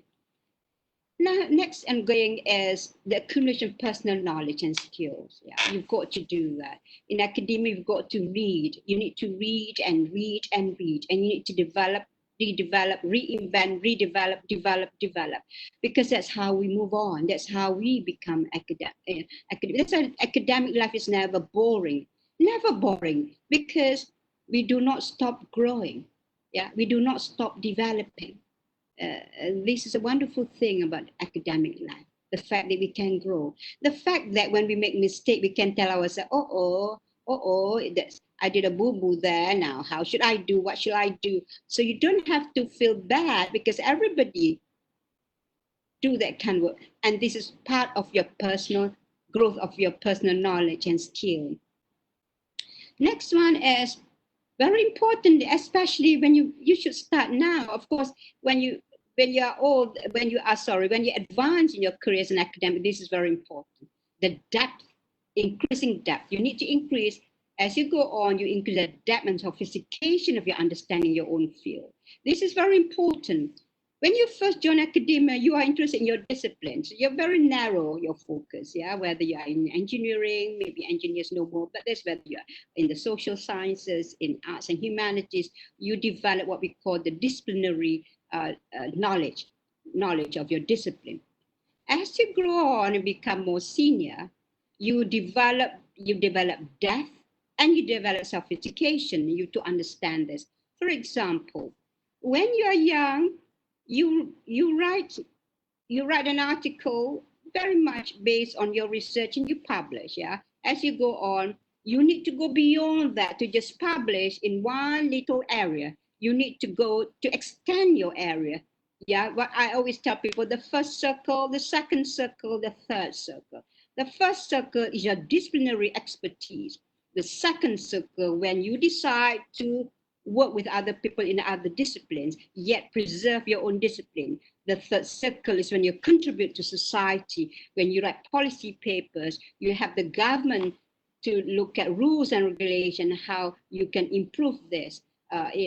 You provide that kind of knowledge. So this is what we mean by the sophistication of understanding your field, not just in terms of just doing research and write papers, but going beyond that to the application of your knowledge, to helping people to understand your field. That's very important. And number 6 is contributing to disciplinary growth or social change. So this is again an extension of number 5, where you grow. Yeah. So you have depth, you have sophistication in terms of understanding. But this one, you contribute. So number 5 is more passive. It's understanding of your field and depth, although it's sophistication. Number 6 is beyond understanding, beyond, no matter how sophisticated it is, beyond understanding, which where you contribute to disciplinary growth. You contribute to social change. Where, as I said before, this is when you start writing policy documents or any other document that have impact on society, on people. Yeah, and remember, when in academia, more importantly, how our impact affect people positively. Yeah, this is humanizing our own academic work so that people are helped to grow. Not just we grow, but people also help to grow. Next slide, please. Yes, potential. Now, when we first joined the academic world, we got people, most universities, of course, will employ young people who got potential. So during the interview, they could see that potential. And then you were sent abroad, or you did your PhD here, so that potential materialized into a kind of a document, which is your PhD. So, and then it says that you can actually do research. Very importantly is that I like to cite what Butler said. Potential lies between what is, what could be. So your state now is what is. You've got the potential. So it's very, very important now. People, when company employs people, they want to see the potential of this guy, this particular person, this applicant to develop further. Because if I employ you, you are good, but you stay put. You do not move. You do not develop from where you are. Then it is a waste.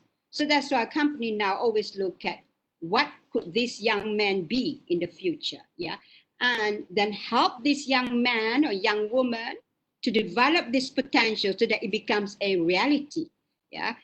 That's very important. And developing potential is continuous effort. Yeah, it is continuous.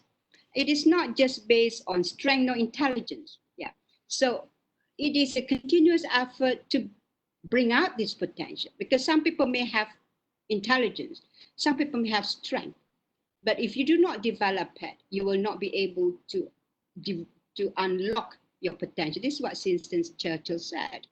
And the big challenge for all of us is that the big challenge is to become all that you have, the possibility of becoming that. So this is where mentoring comes in. Your prof, our third speaker, prof will talk about this mentoring. Mentoring is very important so that our young people who got the potential will not go astray, and that potential is never developed or never unlocked. It is a pity, because it is a real waste for the university and for the nation. Yeah. Next, please. Now, next question. Now we've got this, you've got performance, you've got potential, you've got success. Now, next question is, how do you improve your performance? How develop your potential? How do you achieve success? Human being, in any work that you do, you need to have these 3 things. That's what I feel. First, you need to have clarity about what you want to achieve. Clear what you want to achieve. You know how to, yeah. So that's why very importantly, when new staff come in to any university, they've got to be clear. Yeah, Prof mentioned earlier about vision and mission, what the university was. Clear. Not just clear at the university, but very clear at the faculty and clear at the department. So there must be clarity and clear about what you want to achieve, because this young man or young woman who's got the potential will develop in such a way so that what she wants to achieve or he wants to achieve will be what the department wants to achieve, will be what the university wants to achieve, will be what the university wants to achieve. Yeah. So there should be this kind of link between what you want to achieve and ultimately what university wants to achieve. So clarity. So you know how to. Clear. I'm going to talk about that when I talk about research later on. The capacity to achieve. You can achieve it. This is ability, the capacity. That if you are clear about what you achieve, but you don't have the capacity to achieve, you cannot achieve it. So we need to provide. So if our young potential academics do not yet have the capacity, you provide them with the capacity so that they can achieve it. This is what notion we call you can achieve it. Very positive thinking. The desire to achieve it.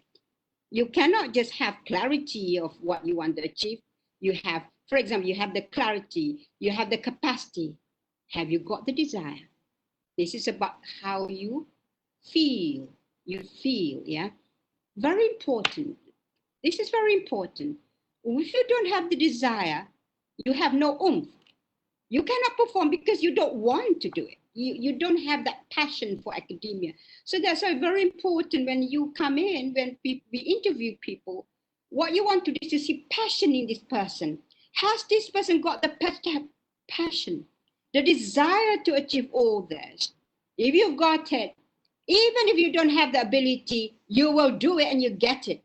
Even if you don't have the clarity, you will find clarity in your work because you desire to achieve it. It's very important, the desire to do it, yeah? And we must always inflame our young ones to have this passion for academic work, for teaching, for research, for, for consultancy and all that. This love for all this work, which is part of being an academic. Let's go on to the next slide. Please, next slide, please. Now, once you've got that, so if you've got this, our young potential academic with the clarity in thinking, we have to help them. Yep. With the capacity to achieve what they want to achieve, we need to give them that. And more important, with the desire to do it. Next important thing that we need to see is how do they see themselves as an academic? This is very important because this is about you and your environment. Yeah? You and your environment. More importantly, first of all, you look at yourself as an individual. How do you see yourself as an individual? This is when integrity comes in. This is when the desire comes. This is all you. The capacity to do it. The desire to do it. Yeah. The wish to be respected. The integrity, the values, all these are in you. These are the core values. You as an individual.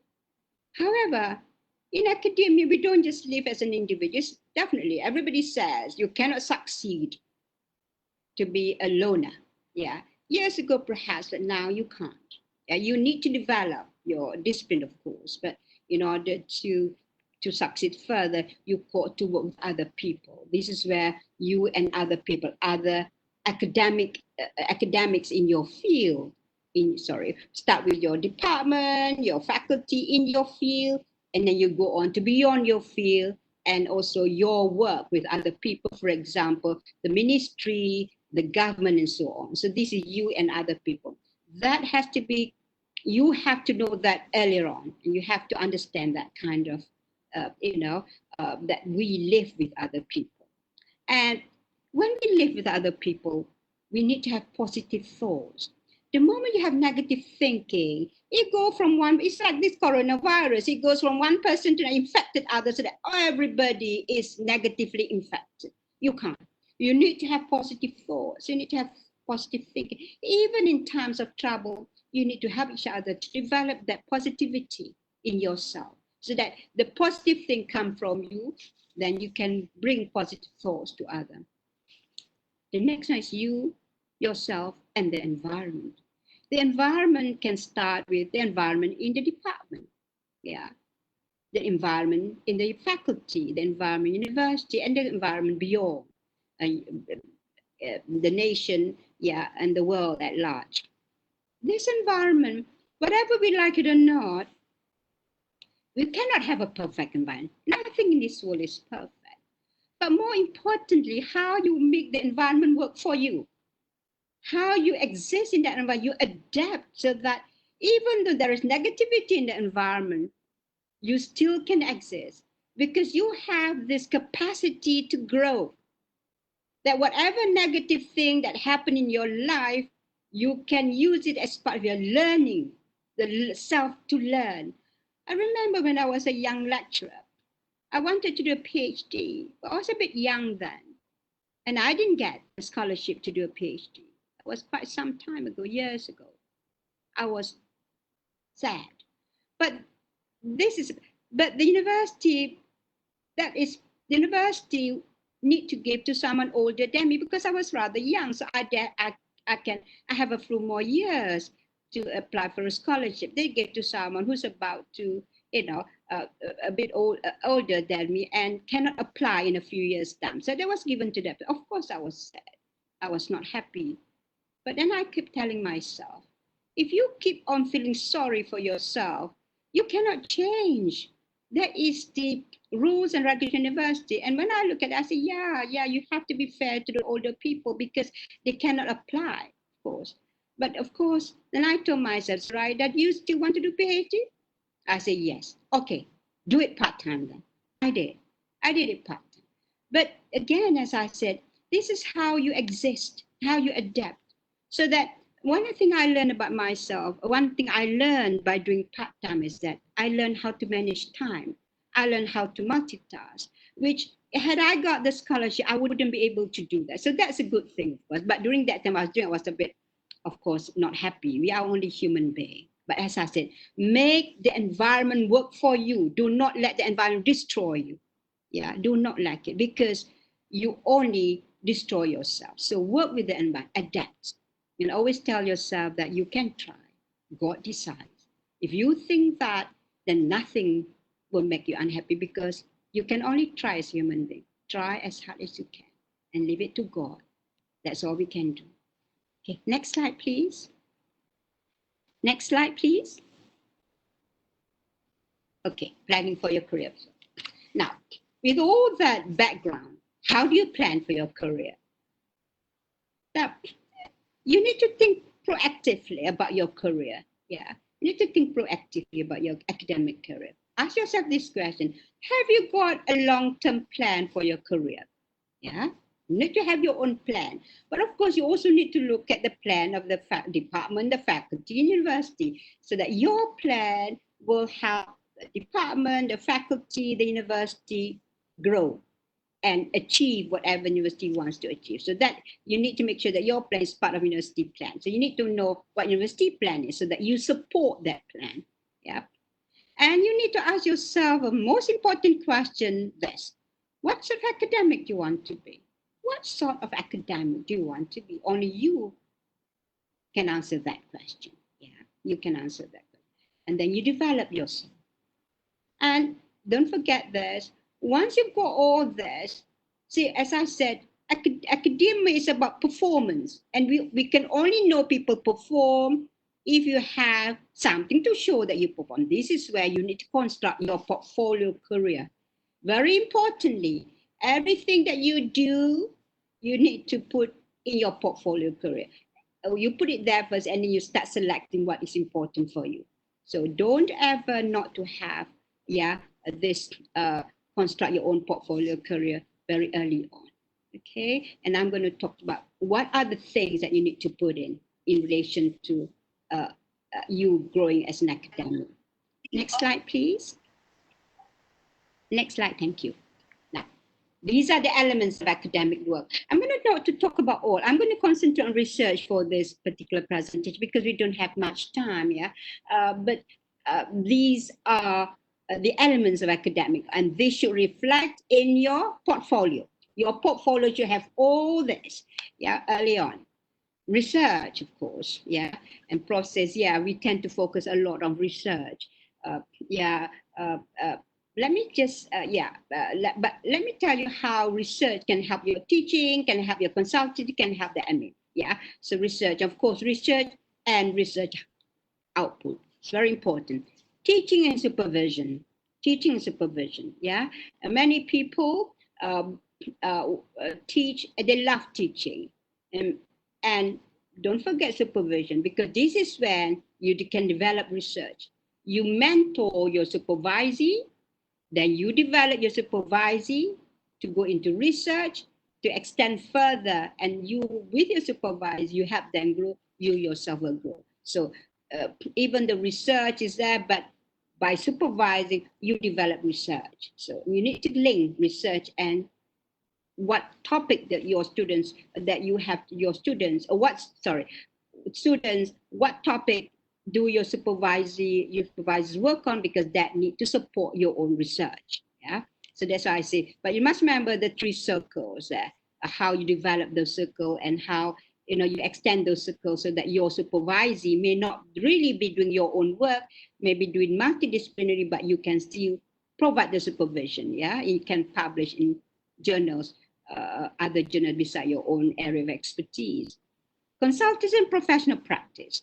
If you do not do research, no way can you provide consultancy. Because consultancy is about application of your work. You do need to do research, findings from your research, you have that, you provide consultancy, because that's why we said it's always very senior people who can provide consulting and professional practice. But young ones can come on board working with these senior professors, see how the senior professors provide consultancy and, give the professional practice. Yeah. Like, for example, I'm a linguist. I work on phonetics and phonology. I work with computer scientists on speech technology, language synthesis, recognition analysis, that sort of thing. But I do not know computer science. But what I did is that was my consulting years ago when I worked with MIMOS. I gave them the linguistic knowledge that they need in order to develop the application. So there is that kind. So you provide the consultancy. But in order for you to do that, you have to do research. You've got to publish. Only then you develop that ability to provide the knowledge that is needed for consultancy and that's needed for that kind of professional practice. And again, the next one I talk about when, developing the roadmap for the nation. That took a lot. It took a number of years before you can do that. Again, in order to provide that, you have to do research. And this research will help you grow as a consultant or as a person who provides professional practice in different fields. In fact, some of you, people do work, for example, developing teaching and all. That's part of professional practice. Yeah? But I'm not going to concentrate on that. I'm going to do on research and, of course, administration. Yeah, whether we like it or not, it will come in our life. Yeah, this will come into our life because everybody will have to take turns. Yeah, in fact, in all my entire life, only 3 years of my life, I have not held any position. That is the truth. After so many, I have held every single position, you name it, from just being the coordinator, from being the, chair, from being the head of department, from being the dean, and so on. I've had all sorts of academic administration. But you cannot use that as a reason to say that's why I cannot publish, because if you do that, it becomes your mantra, and that will then restrict you from publishing. Yeah. So you have to make time. So whether you hold an administration position, you still have to make time to publish, because that is, whether we like it or not, publication is an output which at the moment is much recognized. Yeah. In academic world. Can we go on, please? Thank you. Research. Yeah, it's about research. Now, as I said, research. Why is just research? Because there was this study on content analysis of a handbook on succeeding in academia, and the researcher found that 42%, right, of academic work is actually based on research. So as we say, whether we like it or not, that is our world. But how do we make research be part of our teaching, be part of our consultancy work, and be part of our academic work? I'll try to make that link at the end of my talk, because now I'm going to go to research. So research is primarily about productivity. How productive are you? It's about research output, and more importantly, it's about your reputation among disciplinary peers. That's how people ask you. People tend to ask, are you on editorial board of ISI journals, international journal? Because that is one of the indications that you gain respect from your peers internationally. Yeah, but that takes years. Yeah, so we are talking about 20 years from now. But some of you may already have this, because you've got the reputation when you work with a supervisor, and your supervisor is so well known, and your supervisor sees your potential and give you the name to the journal. So it doesn't mean that when you are young you have not got this. Some of you may have got this already. Yeah, can we go on to the next one, please? Next slide, please. Okay. Misguided assumption. And this is when, remember I talked about potential? Yeah, this is very important. Now, when I was a dean as well, we're so busy now as dean and as administrator, we tend to forget that. So when our staff come back from abroad, we just assume that they have been trained well. Yeah, so research training, so we see research as part of postgraduate studies and postdoctoral research. So they come back, we just assume that they know how to do research, they know how to develop themselves, they know how to make themselves develop academically in terms of research. Then there's another misguided assumption that research skills fully acquired before appointment to university. We assume that when you come to university, you've acquired this, what we call research skills. Yeah,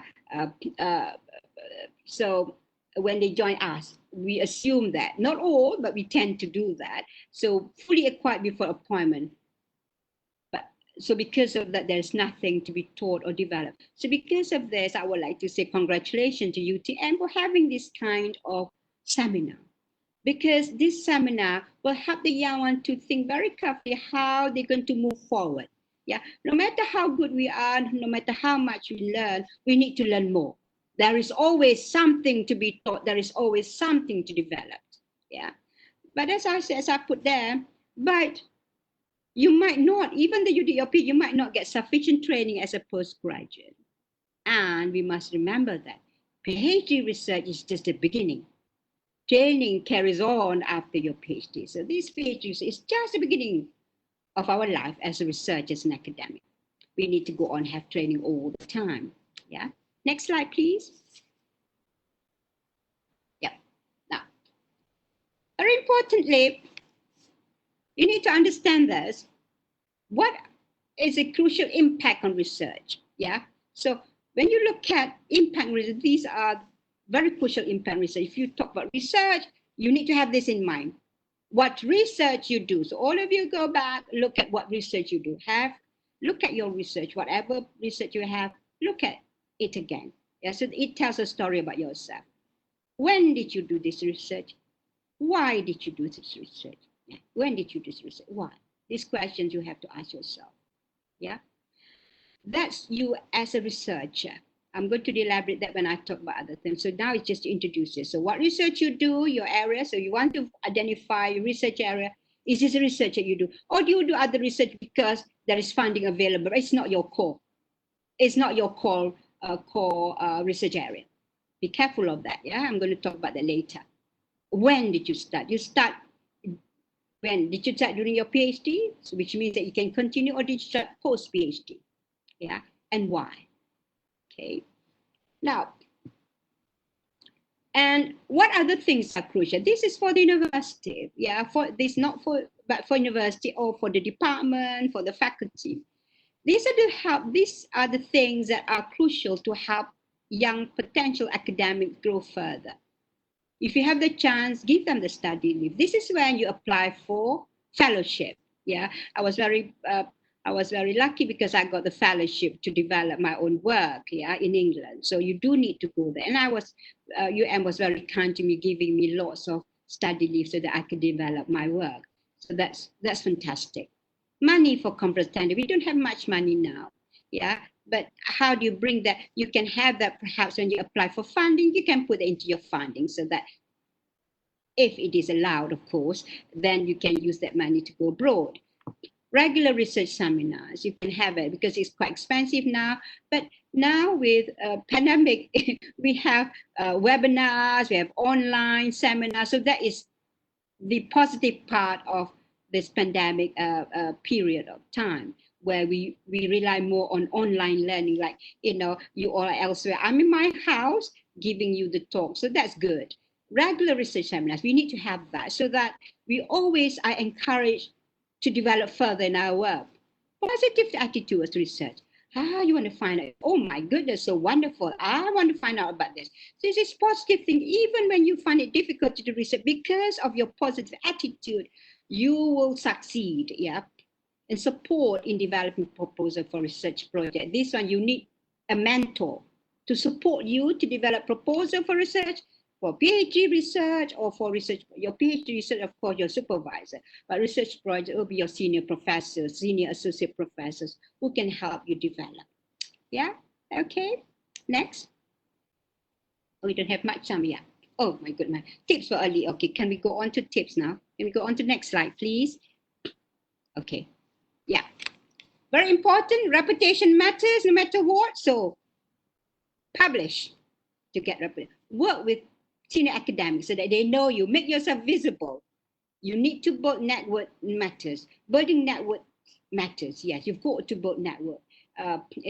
Once you're senior, it's different, but you need to build network so that you have link to not just research projects, but also to professors or assistants that can help you to link to other people so that, and through there you can develop your reputation. Next slide, please. We have to go fast a bit now. Okay. How do you do that? How do you develop your profile? So that your reputation, people know about you. You go to the right conferences. You network with the right people. You join the right project. You publish in the right places. These are the 4 main ingredients of success in research, in making yourself known in your area. You go to the right conference, some of network, join the right projects, publish in the right place. So that's why be careful of rogue journals. Never publish in rogue journals. If you make that mistake, delete it from that publication, delete it from your research profile, because you'll be, somehow that will affect your whole profile. Can we go on to the next one, please? Next slide, please. These are elements of research. 5. I'm going to just pick we don't have much time. Research reputation, we talk about it. You've got to make sure you preserve that. You develop that reputation so that you don't find people, people find you. That's how reputation is. No matter, even if you don't have a position, somehow people want to work with you because your reputation speaks for itself. You don't have to say anything. And the more you don't say, the better, because sometimes riak is not good. So be humble. Yet because of your work, your publication, what you have done to help others, your reputation goes beyond the 4 walls. People know about you. So that's not easy, but you can develop early on in your career. Have integrity. Research process, we're going to talk about that. Research collaborators, which is mentors as well, your mentors, recognition, and publication. So we go on to research process, please. Research process, please. Because we don't have much time. Okay. Research reputation, very quickly. Build reputation in a particular area or areas of research. Very important, which means that early on you take a claim of your own territory. Identify your territory, which is a research focus. Then develop that. Develop it yourself so that people say, I want that person. So you develop your own distinctive areas of research and publish. Not just in top tier journal, also in other journals as well. Research process. When we do research, you go through this process. Make sure you are proficient in all. Tak ada masa ya, Prof, ya? Boleh teruskan ke, Prof? Silakan Prof, boleh lagi. Boleh ya, saya teruskan sikit ya. Is it okay? Silakan. Terima kasih. Expert research project. This is very important. Develop your own project. Get a mentor to work with you. That's why I said have a mentor. The mentor will tell you how you develop your own project. You get funding. Yeah, the mentor need not be the PI. The mentor can be the advisor. Teach you how to get funding. Teach you how to write a proposal. You learn then you realize, oh, we need to do this, we need to do that. You need to do data collection analysis. Again, a mentor can help that. These are very senior professors can help you, lead you. Manage resources, money, whatever you've got, you manage resources. Your research member, the team members, you need to write. And that's very important. This is important. Write with your mentor if possible. Your mentor write with you, teach you. This is the way, especially humanities, social sciences. Writing is a difficult work. It's very difficult. You need to develop. Yeah, it will take many years before you develop it, but you need to go on no matter what. Yeah, disseminate through your publication. You disseminate. Now, when you are senior, you write newspaper articles to disseminate because by then people invite you to write in the newspaper. But before that, you've got to publish in journals. You've got to make sure you be part of a policy implementation, be part of policy making. You are young lecturers, you can join in. Yeah, I have young lecturers working with me on different work of my project with the ministry. But they may find it difficult, but persuade them to say, this is how you learn. This is how academic learn. Yeah, you learn the hard way, but the output of that learning is forever with you. It stays there forever. And networking, of course. So be proficient in all, be proactive in identifying aspects of research process. Which one you think you're not yet good at, you have not gained experience, identify that. Tell your head of department, I have not developed this, I have not developed, so we can have seminars. You need to, what kind of, which of the process you need to develop further, which expertise you need to develop, and how do you make all this process part of you building your reputation, and you've got to take appropriation. So what you need to do, identify what you are not good at still, tell your head of department or the faculty or university, then can provide this kind of training for you. It's not easy, but you can do it. Next slide, please. Research collaborators. Be proactive. You pick people to work with, not that you are selecting, but you're proactive. Look at your own research area. Look at what you want to be, and how you're going to develop this. So be proactive, be strategic. You pick people who are in your area, who you think can help you. Yeah, it doesn't mean that you say, oh God, I'm going to work with them, because no, not that.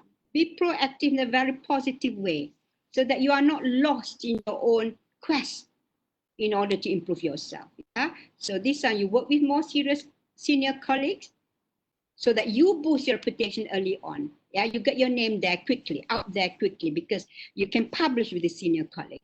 Don't be someone else's et al. Yeah? So you take turns. So you can be the first writer, senior colleague can be one of the other writers. So don't be person's et al. It's not good. Yeah, but as I said, you need to develop this and then work with people from other disciplines to widen your experience. Yeah. But make sure that, make sure that you are not lost, especially in humanities, social science, you are not lost. Because you work with other people, suddenly you become economists. You are not. You're still in your area, but working with others to bring in your expert knowledge so that people can see that this is your work. Yeah. So if you work early on with a mentor, you'll be able to do this. Next one, research collaboration. Next one, this is mentoring. Research collaboration 2, one mentoring, who will mentor you. Next one, number 4, I will not talk about mentoring, Prof will talk about mentoring. Next one, networking. So there are 2 kinds of research collaboration, mentoring and networking. Yeah, I've mentioned it just now. Okay, recognition. Yes, get your name out there. Ensure that you get appropriate recognition of research out, especially when you're young, You must make sure that your name are on things. Yeah, your name is on name on thing is an important part of your building your reputation. Make sure that if you do the work, make sure that your name is there. It doesn't matter how many people that you have to have your name there. And senior professor will usually make sure, okay, please put your name there. You've done the work, you must be your name there. All right? And credit for the work that you do. Please do not, you need to take credit for the work you do. Don't say, oh, it's okay. You can't. In academia, no. You need to take credit for the, even when proofreading, even when you put things together, you need to take credit for that. And that must be, if it's a policy document, your name should be there. Yeah, I make sure that everybody is there, whatever work they do, so that their work is recognized. So it's very important, yeah, as someone senior. Go on, next one, please. Publication. Okay, publication. Now, publication, when we look at our publication, it should tell a story. It should tell a story, the story who you are as an academic. Your publication should support the development of your profile. This is when you must not get lost. You go on publish with other people in a different discipline, yet it has nothing to do with your own discipline. How you make that link? I can't talk to it about it now, but later maybe, in other meetings, I can elaborate how you make other disciplines be part of your own research field. This is your third or second circle. Your first circle, your own discipline. Your second circle, when you work with other people, other disciplines, and your third circle when you work with a nation to come up with policy and all that. Yeah, so this is very important. But when you publish the journal, you choose journal that will suit your work, and I read about those who have interest and influence your chosen field. What is your chosen field? If in academia, if your field is pragmatics, you should be publishing in Journal of Pragmatics. If your work is critical discourse, you should be publishing in that journal. So these are the journals that you need to know about, that you may not publish now, but you can publish in Mentor earlier on or later on in your life, but you have to publish in this journal so that your name is out there. Next one, when you work with researchers in other disciplines, make sure you know that this is your contribution to that discipline. Okay, final words of advice. Go on, final words of advice. This is fine. Go on to the next slide, please. Go on to the next slide. Okay, this is what Professor I showed this. You must have ethics in your life, yeah. You need to achieve in your academic life in ethical and professional ways. You need to respect your colleague. You need to respect people. You cannot claim other people's work as yours. You need to recognize people's work. You need to put your name there if they help you. So this is what very important in academia. You need to have ethics. You need to be professional in your work. Next. Next, please. Yes. Making sense of academic life. Yeah. When I was young, I find, oh my goodness, this is really difficult. Yeah. First of all, the positive side of academia, you have academic freedom. It's, oh, so nice. Nobody come and catch out you because you have academic freedom. You have the choice to produce, to choose your research topic. You have the choice to choose what you want to focus on. You have the choice what to teach. You have minimal job specs, a little day-to-day direction in your work. But the problem is that you may be lost in this freedom. Yeah. Now you have the freedom to define your work. Again, when you have this freedom, how do you define your work? Can you define your work? Or do you need someone to tell you how to define your work? Yeah, because you define your work according to the output that you want to have in your profile.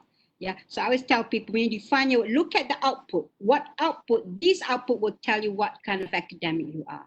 Next, the positive part. Sorry, I need to go to the next one. Can I go to that slide again? Yeah, you need to have significant control over the definition of your own criteria for success. How you define success, I can't do it here, but later I can do with you all. How do you define success? You need to have control over that so that you do not, or when people say, you go and join them, then you change your focus. Or you join this group, you change your focus. No, you need to have control.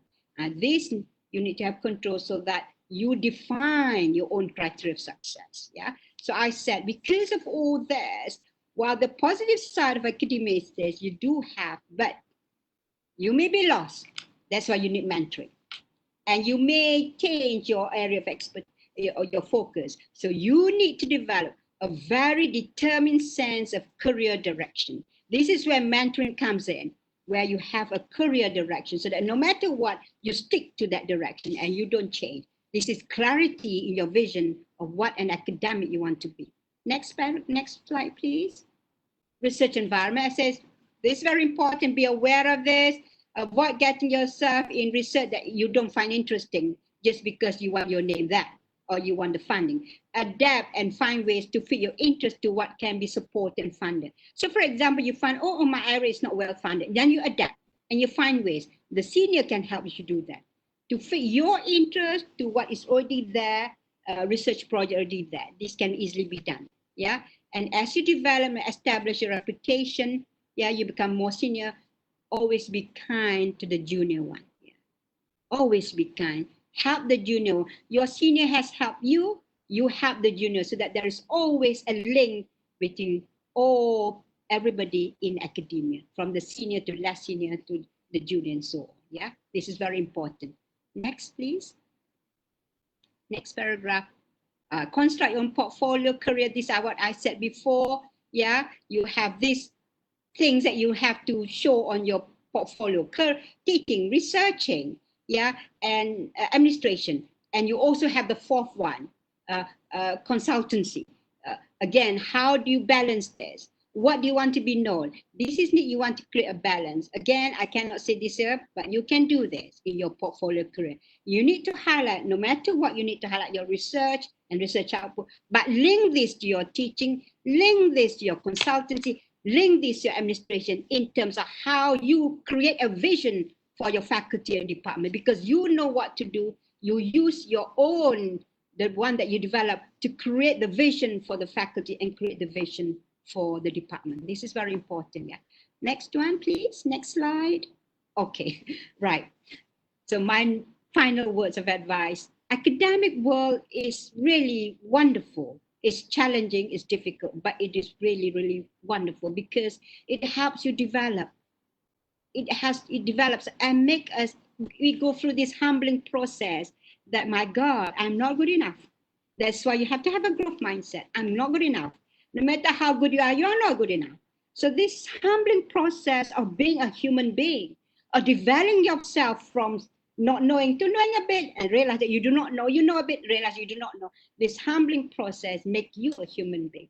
Whatever you do, you must do according to ethical conduct. You must have these core values of integrity, of respecting others, of doing things in the right way.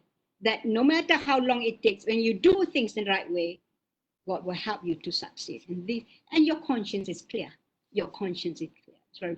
And academia, yeah, very important, we have to think. This is what I think Henry Ford said. Thinking is the hardest work there is, which is probably the reason so few engage in it. But we must engage in thinking. Thinking plus feeling plus acting. These three things will make you a successful academic. Enjoy academic life. Thank you very much, Prof. Thank you. Thank you very much, Prof. That was a really info sharing, which I think most of us take notes, will relook at this recording. Yes, it's a very inspiring talk, Prof. We are really appreciative of that.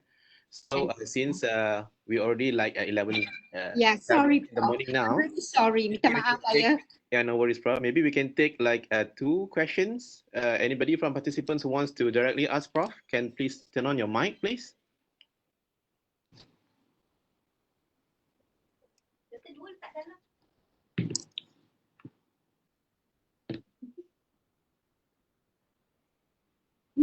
Okay, bro. Mungkin we can take one question from FB just now. One question will be all right. Yeah. From Facebook. Yeah. Where's the question just now? I post it. Yeah. This person called Nurhana. She asked, is let's say if she just want to be not to get too involved or just listen all the time, can this be considered as a good action of being humble? Yeah. That's a good question. I'm stumped. But yeah, yes, being listen is one thing, because yeah, it starts with listening. Anything we do, we need to listen first. Yeah, then after listening, of course, when you listen, you've got also to share with others. How, you know, when you listen, you make it part of your own thinking. Then you share what you think with others. So listening is a first process of being humble. I mean, you listen to others, yeah? Listen to others, and then And I think more importantly, when you listen, you then contribute to have that person also listen to you. So this is always a two-way process. You listen, but you let others listen to your thoughts, and let others then respond to your thoughts. I think that's very important. Yeah, thank you. Yeah, that's a good question. Yeah. Yeah. While waiting for Dr. Nurbiha to pose a question, maybe one question from me. We have Dr. Maria Putih. Maybe she wants to ask something. Oh yeah, Maria, hi. Hi, Prof. How are you? Oh, fine. I came in a bit late, but I hope the administrator can pass your slides. Oh yeah, you can have it. No problem at all. Yeah, no worries. Yeah, for you all. Thank you, Prof. No worries. No worries. Yeah. Even the video you can listen. I mean, that's okay. I don't mind. Yeah. Okay, maybe Dr. Nurbiha would like to ask you something, Prof. Silakan, Biha. Okay, Assalamualaikum, Prof. Thank you for your very inspiring talk. Hello, hi. May I ask, Yeah. how do you manage your time? Maybe some tips about how do you manage your time between your management positions that you said, and as well as your academia? Can you please share with us? Yeah, that's a good question. Yeah. Remember I told you I did my PhD part-time. I actually chair of the English division. So I was head of the chair of English division. I was doing PhD part-time. And then I have 12 hours of teaching then. What you need to do is this. You must always find time. Yeah. You need to, I always think that, because we are academic, you must put aside time every day to read and write something. Every day. You must. Before you go to bed, whatever time you can. So that was my practice every day. I spend time to read. So when I go out, I had to go out for lunch. I would go out for lunch. I usually would go out alone, yeah? And I would bring a book. I would sit in a little corner and I would read, because I would read the book and take notes and all that. So, and then I would spend it. So when you are having lunch or having coffee, you can have a quiet time with your own academic work, reading, writing, write some ideas, something you have some ideas, write it out. So what you need is to be disciplined. That's how when people tell us, you can finish your PhD, it's not because of based on intelligence or talent, nothing, but it's about time management and discipline. It's totally about time management. You make time. So you must have it in your chat, your whatever program you have every day, that this is time for me to read. This is my academic life. I need to read. And this is time for me to write something and think about something, right? So when you go out with your friends, you can also have a discussion instead of just go out to talk something else. You can talk about research and work and make it something enjoyable. A cup of coffee, a cup of tea with Kueh, and talk about research. Yeah. So that research becomes something which is interesting. So every part of your life is, and don't forget teaching. Yeah, because once you give, one thing what I learned, when you give to people, you get more. Yeah, you give your students whatever information you gave, knowledge you gave, because you have to read. You give that. When you give to your student this information, knowledge that you have read, somehow in your brain will concretize that, because you need to understand before you can deliver to your student. Then you develop the knowledge. You find that from the first day you taught your student to the 14th week, you have learned a lot, because you have to understand before you can make your student understand. So take all this as part of your academic life. Yeah, this is part of you developing. So it's not a specific time, but make sure that you do it all the time. Is that okay? Yes, thank you very much, Prof, for your answer. Thank you very much. And have passion in what you do, yeah? Thank you. Okay. Hi, Prof. Sorry, maybe we can take just one last question. Okay, yeah, Prof. Yeah, this one we got it from Facebook as well. Oh, yeah? This was asked by somebody with the name of Ruzi Ziauddin. Yeah. He was asking how to thrive in a male-dominated engineering field. Oh, yeah. Yeah. Yes. This engineer, wow. Well, put it this way. Yes. Well, engineering, yes, is male-dominated. But I always feel this way. Don't think that this is dominated by men. Just forget about that it's being dominated by men.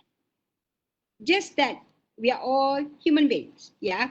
So what I need, don't be, see, women, it's more difficult for us to prove that we are good, of course. But what I'm saying is that don't think of the negative part of it. Think of the positive. Think that I'm an engineer. How do I make myself known? Because remember, there are different ways that you can make yourself known. Your discipline itself, you need to develop. But outside discipline, there are other things which a woman can be good at. Like, for example, you can be creative in the way you do things. So what you need to do is that you need to extend that so that creativity come into your work. What I'm saying is that, and women are also good at networking. Of course, men are good at networking, but it's different kind of network. Yeah. So please, first of all, as I say, forget about the environment. That environment, look at it positively. That I want to be successful. Yeah. I'm a woman, is okay. How do I make myself successful? How do I make myself known? Disregard the fact that we are women. Of course, we are women, but disregard that fact. Just work in your area.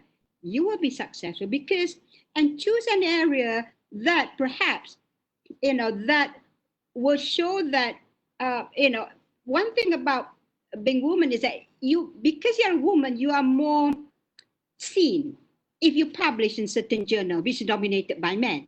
And you can be remembered more than men because there are very few of you. You know what I'm trying to say? So that is a positive part. Work with men to get your name out there first. Once you get your name out there, you can then be independent. But work with your mentor to get your name out there. Because women need to work with a male mentor first, yeah? I feel, if that is a field dominated by men, yeah?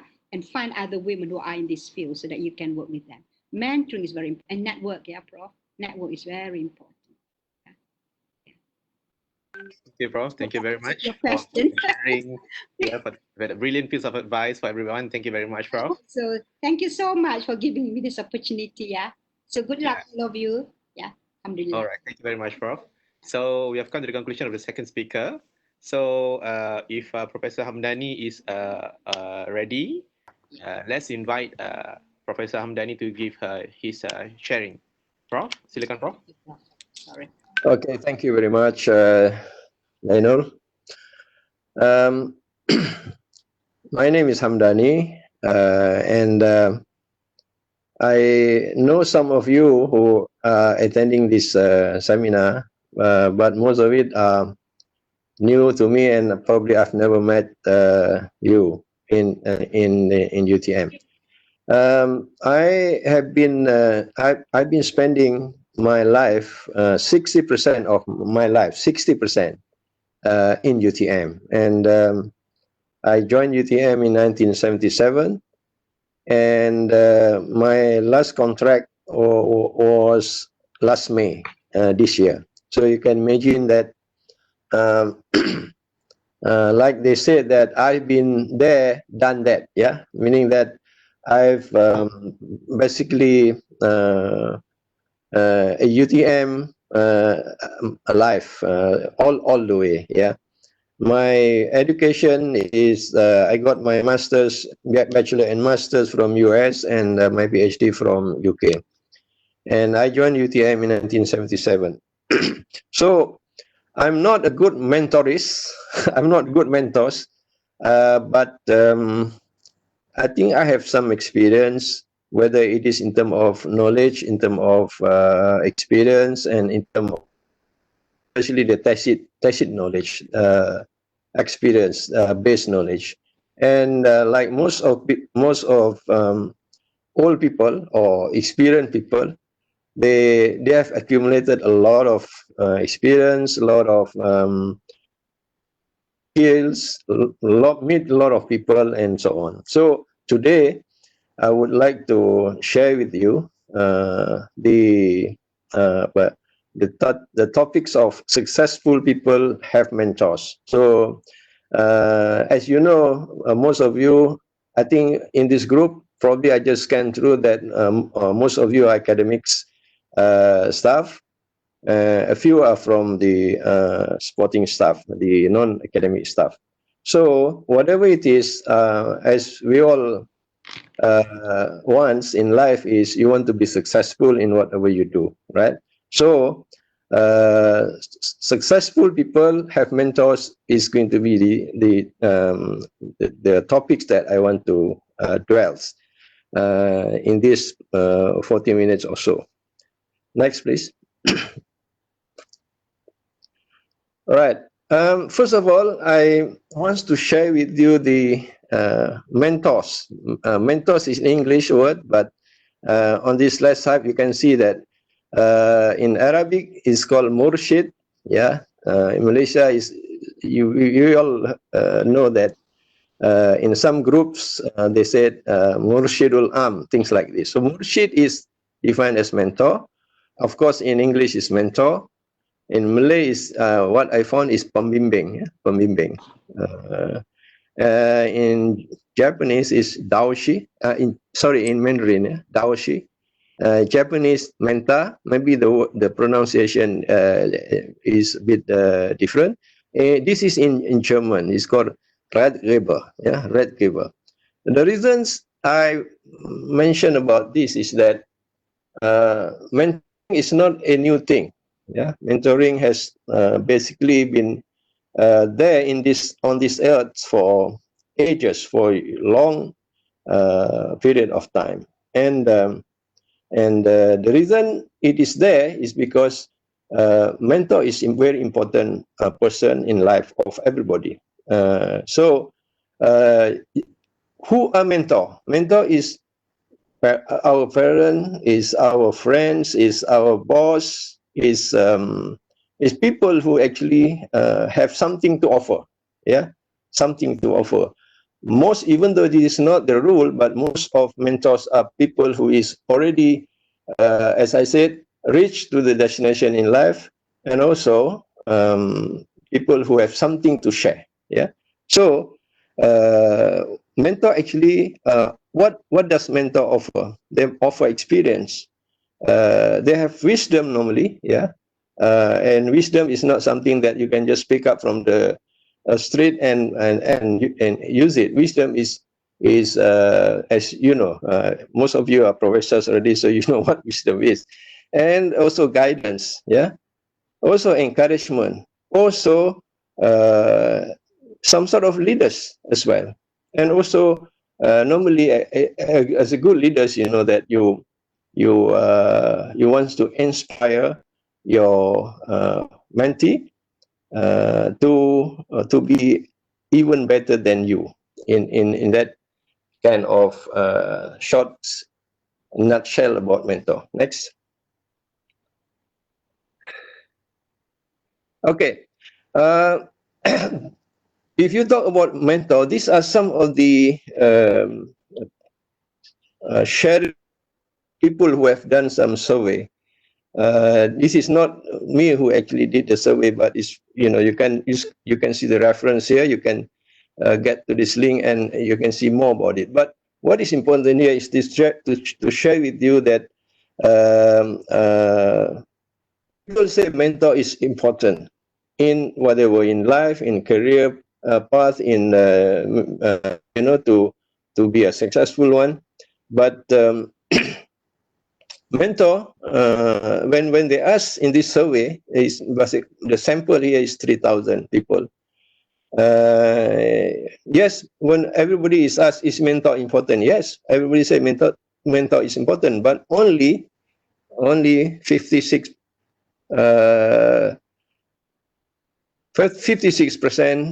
who respondents say yes, I have mentor. Yeah, 44% say no, I don't have mentor. Okay, the experience in terms of what type of people in organization or in the society. Senior level people, here means that it is in the organization, say in UTM, for example. A senior level, let us put it that senior level is like people, if academic staff, Professor Madya and above. Yeah. So they said 8% have mentors. Yeah. So senior level, you can probably interpret that as the people who already have good path in their career, and they are most likely they will be more successful. So only 8% of senior level people have mentors. Middle level, 35%, and junior level, 57%. So from this, you can probably interpret that junior level people in any organization normally needs mentoring, need mentoring in order to be successful in their career path. The other question here is that how mentor-mentee relationship starts. So who wants to make the first move? Whether it is the mentee or the mentor. So this is a kind of relationship that is no ground rule. Meaning, I'm going to share with you the experience of being so-called mentor in UTM. Normally, we have installed a system that if you want to do research, you want to be successful in research, and I'm talking about maybe PhD, is that, or even masters or project sarjana muda. So mentee actually wants to choose who will be your supervisor. Which normally the choice of who should be my mentor normally depends on things like whether your supervisor have good research grant, or whether he has been experienced, have long years of experience, things like that.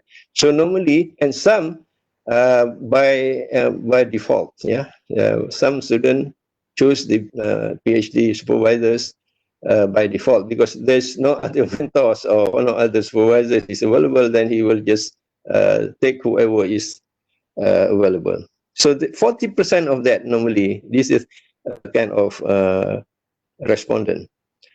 Mentor offered, so supervisors actually looking for student or mentee, and they offer to be a mentor. Then 25% of them. And a natural here means that sometimes it is based on needs, based on compatibility, based on relationships. So there is no structured kind of rule that I want him to be my mentor, or the mentor said I want he or her to be my mentee. So this 61% normally it happens naturally. The other aspect is that average length of relationship. So once a mentor has been identified and started, normally in terms of PhD or research project, that the student will spend about 3 years in completing the project. Some student, of course, some mentee, in this case, let's talk about mentee. So mentee will take about more than 3 years, more than 6 semesters. And my experience, I will share with you later on, that some of them being 3 years, some 4 years, some 5 years. But what is important here is that they actually landed at the end of the project successfully. So average time spent per month, 4 hours. So this is some of the issues that when you talk about mentor-mentee relationship, things like this. So it's about, is it so difficult to meet your mentor if you are a mentee? So from the mentor's side, is it sometimes it's even difficult to meet the mentee? So this kind of numbers here tell us that kind of challenges. So you have normally relationship 3 years. It can go on. We will go through that afterwards. The other issues here is how difficult to get time. So it depends also. If you are really big mentor, you are a busy professor, and you want your mentee to meet you. So even though I think in UTM we have the kind of rule that you have to meet, you have to. So this is you are talking about the commitment between the mentor and the mentee. So very difficult, say 50%. Some of them responded that it is very difficult to meet the mentor. So 50% say that. fairly difficult. Yeah, still difficult, 26%. So you can see here that 30 or 40% say that it's difficult to meet his mentor or her mentor. So they said a very easy one, so it's about 50%. So you can say, some say that, yeah, it's very difficult. Some say that it's quite easy, So they said the variables here is so big in terms of the effectiveness or the challenges of building relationship between the mentor and the mentee. By the way, the relationships between mentor and mentee is one of the critical factors to ensure the success of the relationship. So the other question here is, does your mentor has other mentees? Yes. So 60% says that. So meaning that a mentor will definitely have different with more than one mentees. Yeah, because if he's really good, he is humble, he is a lot to share, and he's not very difficult to meet. So the tendency is that he will have more other mentees. Next.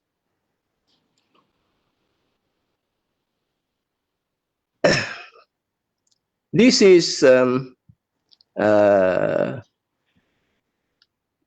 the quality, what sort of role, what are the scopes, and what sort of what you call the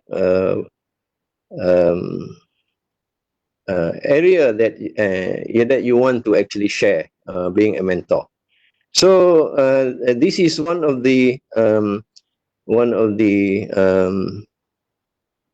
factors for a great mentor. Yeah. So they said qualities of a great mentor. A great mentor is normally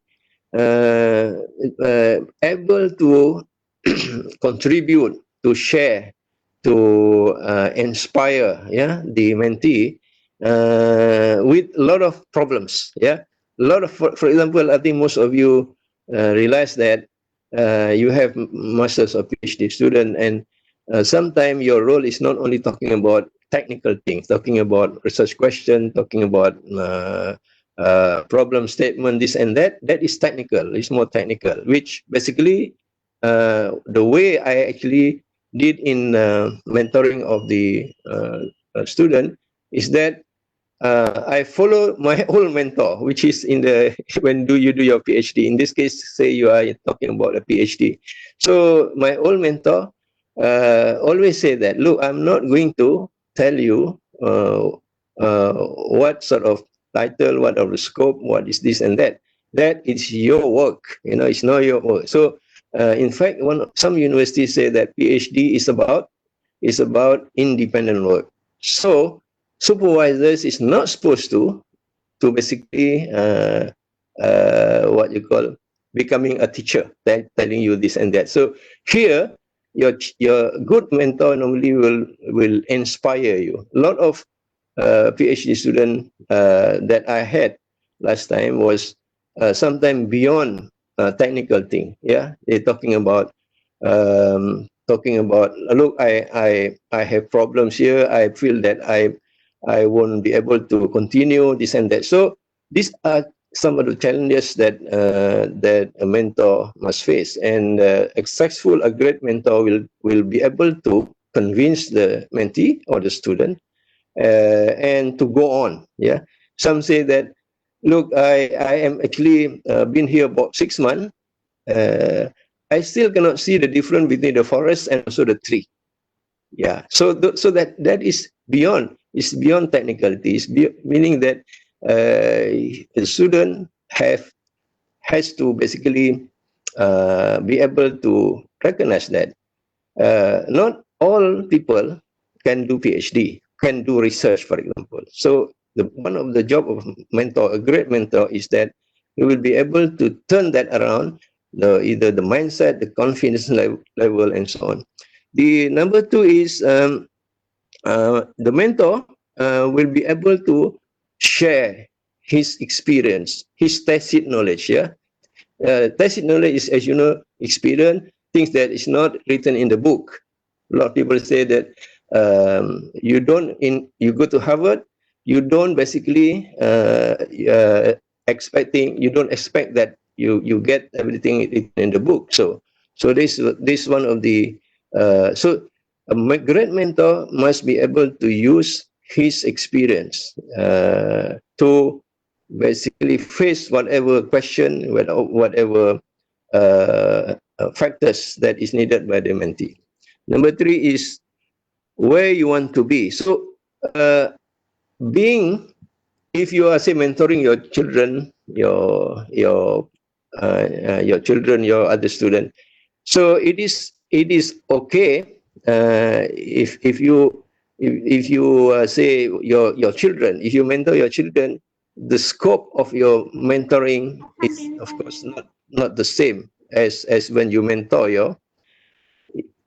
Yes, you all here still with us, Mimi? Hello? Semua boleh dengar? Boleh bro. Okay, so I don't want to talk to the screen. Semua ada lagi bro. Yeah. Okay. Number 1 is supports. A good mentor is actually more than just telling the technical thing, as I said. You know, the scope area, this and that. But it's normally the support. You know, we all did PhD, and we know that it is a lonely street on the roads. Sometimes you get lost. Sometimes you have no friends. And I have a friend in the state last time that actually he didn't manage to finish the PhD, and he became insane. Dia gila. Jalan sorang-sorang, you know, he didn't get his PhD. So that is the kind of you know, experience that a mentor can basically turn that around. Yeah, as I said, people who've been here for 2 semesters, 3 semesters, still are not able to basically make a research project proposal. So a great mentor, you have to listen. Yeah.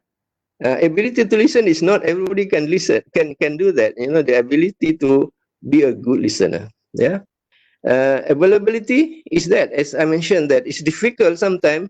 50% or 20% of the survey say that it's very difficult to be a mentor and to meet your supervisors. I think we, as a mentor and as a mentee, must be able to spend that time, a commitment. Yeah, a commitment to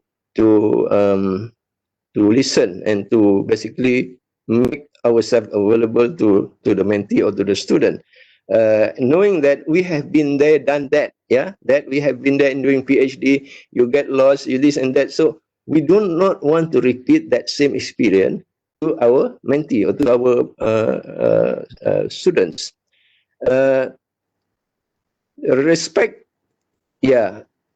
Mentor-mentee is a relationship. I mean, I sometimes tell the student that I'm not your boss, I am your friends. Yeah, I'm your boss, your friend. So sometimes I even learn from the student.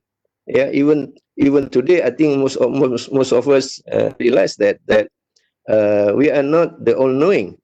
Today, I listen the first speaker, the second speaker. I'm here because my experience is that every time I listen to new things, even though I know the subject matter, I know the student, I know the speaker well, I still learn that for every meeting, seminar, I learn new things. So it has to be, relationship must have to be both ways. Yeah, it's a two-way process. So another one is number 8 here. I'm going from here to here. Yeah. So provides constructive feedback. So I personally never said that you know that kind of evaluation to our mentee, to our student, statement like you are lousy guys, you know, this that. But you normally give a respect that you remember the words that no human is perfect. Is you have to remember that, you have to remember that, right? So sometimes because of that kind of situation problems, it gives you another light at the end of the tunnel, which is new to you as well if you are the mentor. Guiding, you guide the mentee. Remember, when you walk in the lonely streets and you do not know which direction you want to go, so you need a guidance. Yeah, in life, the parameters is so many, and the parameters can change. A student who is doing PhD for say 2 semesters, they are almost already go to the lab and do the data collection, and suddenly the data that is not what is expected. So that parameter change requires some sort of convincing, some sort of sort of make the student, the mentee, come down, and so that he can regain his spirits or his ideas and minds to proceed. Last but not least here is that we want our mentee to be as successful as you. Yeah, if we are the professors and we are mentoring, say, Professor Madhya, we want basically the focus is that because the mentee eventually end up like the mentor. Yeah, that is if you go to path goal theory, a leader normally will guide their subordinates to the destination with the leader. Yeah, that's why we need sometimes we need to do some motivate pep talks to the mentee, that basic to make them more confidence, and then at the end of the day he will be even more successful than you as a mentor. Next slide, please. Right, successful people normally have mentors. Yeah, almost from if you go to Google and to what people have been there, done that, normally they have mentors, and their mentors basically guide him or her, advise the mentee, show the tricks and corner and that kind of strategies to even reach the mentee's destination in life faster and better. So you can see the example here. Bill Gates, everybody knows. And his mentor is basically Warren Buffett. Yeah, Warren Buffett. He's basically, and that relationship lasted for 33 years. It's not 3 years as the survey was given. So his relationship is 33 years, and it is like son and father and son, like father and sons. Yeah, we parents sometimes can't even mentor our children for more than 33 years, because once they get married, they just leave from you and they build a new life. But these two guys, and what is the outcome? Bill Gates has more money than Warren Buffett. So Warren Buffett, they are investors, and Bill Gates is without Bill Gates, we don't have computer today. So his net worth is 100 billion. Yeah, as reported. So you can see that a mentor want to wish that the mentee, especially when you have long relationship like this, it's like adik-beradik, that kind of fathers and son. Definitely, you want your mentee to be even do better than you. Okay, this is my experience, and that happened to be true. Next slide, please. Right. So, as I said, that mentor-mentee is about relationship. Yeah, about relationship. It's just not like touch and go. You have your PhD student or your mentee, that whoever he is, there is some element of sincerity in the mentor to the mentee. Yeah, and you want him or her to be more successful than you. So in this case, I think I don't have to say much about this guy, and we have probably I want to share each individually how the variables of mentor-mentee relationship is so diverse, right? So Fauzi was I actually was supervisor for his master project in UTM. But what I want to share here is that after he's finished his master's project, you don't stop there. You don't stop there, because I said, Fauzi, you basically, I want you to be, to go higher up, yeah, to soar, like just now our friend said, to go up and never look down. And because at that time I was the dean, so I have the what you call the opportunity to decide. So I sent him to UK and did his PhD. And that similarly, if the mentor is expert in membrane technology, so he will follow me, and he also did his project in Strathclyde, I think, I still remember, in membrane as well. And you can see that now he is much more higher in knowledge, expertise, and experience in membrane than me, because I was, I did the 7P things, everything you do. But Dato' Fauzi is basically from MTech and all this, and he is well known in the world. Yeah, he's well known in the world. People know Fauzi than me in terms of membrane. So this is one kind of examples that that you experienced at that time. So of course, during that relationship, yeah, I think I've said before earlier that I spend my life 60% of my life up to date in UTM.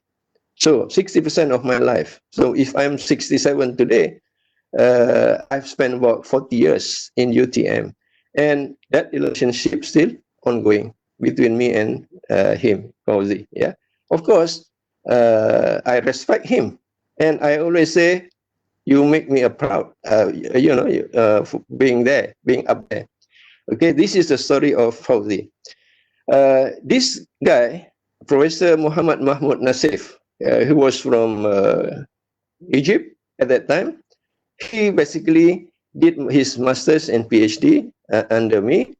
And as I said, he is world recognized in terms of development of membrane using radiation. But at that time, this is a long story about him, yeah. But the relationship is more than 20-30 years. And he is basically, in terms of that kind of project, he is much better in terms of knowledge and tacit knowledge, and he is still here. And in terms of, I think in terms of citation H index, I think it's probably about 40 or 30, and I'm 20. So you can see that in terms of Fauzi too, his H index now is double or triple than me, right? And he is today, if I need some sort of question, I will refer to both Fauzi and Muhammad. This guy, York Weigel is another different story. He completed his PhD in 5 years, I think, in 5 years.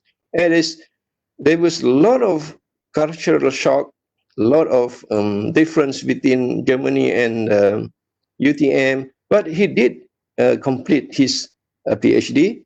And that relationship still on until today. That day he came here from Germany and wanted to see him, but he didn't, because he didn't set an appointment. I was not in Rome. He just left a posted note on the wall of my room, and he said, I come here to see you. So this relationship is still on until today. Of course, he's added more knowledge and also expertise in the hydrogen fuel cell projects.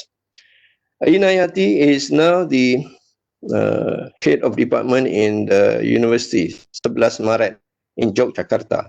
Yeah, but that relationship of knowledge sharing and tacit knowledge and this and that is still on today.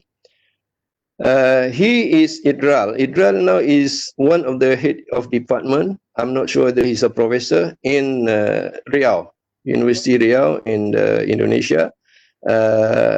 He is another kind of relationship. He now is interested to go to politics in Indonesia. Habibu is also another experience. He is now a lecturer in Nigeria. Yeah, his roads. This is what I was telling you, that this you see, all these have different cultures. Yeah, they have different culture. They have different way of dealing.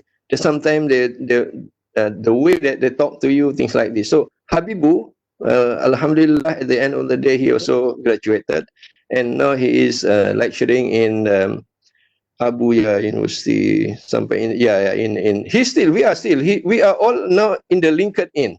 Yeah, LinkedIn. LinkedIn, yeah, where we call it, what, LinkedIn. So we still communicate, we still know what they're doing and things like that. And sometimes when you say that, let's have a new project, of course I'm, so left and you said, I am at your service. That kind of respect that they give to me, and sometimes it's overdone. Here is Professor Shari. Shari, my first PhD student. He is now in UPM, yeah, UPM. Now, this guy is very special. He was my eldest. He is the same age as me. So he come here and did PhD under MJIT. Shinobu. Shinobu now is, and he took his PhD, joined UTM after he actually retired. And he was one of the CEO of computer companies in Tokyo. And he has graduated. And now in Tokyo, working or becoming a mentor. Yeah, a mentor in one of the Tokyo company. Yeah, in the same area of. So, as you can see that in this kind of relationship, because he is the same age. In fact, the birthday is about around the same time. He came to me, and he was not my student. I said, we are colleagues, we are friends, because the potential difference between in the management and also in the research area is about the same.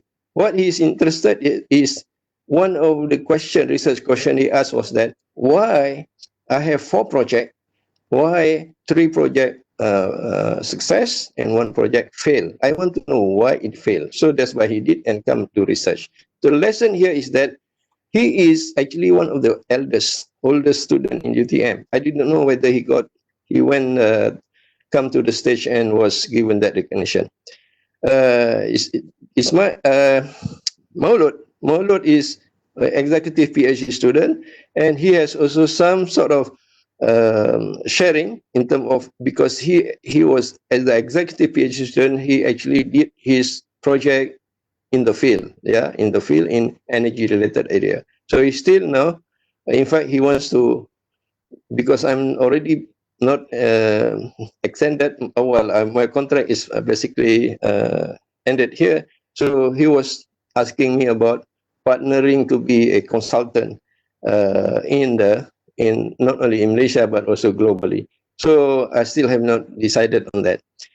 Ahmad here is the, I think, director of Labuan municipalities. He is in still Labuan, I think.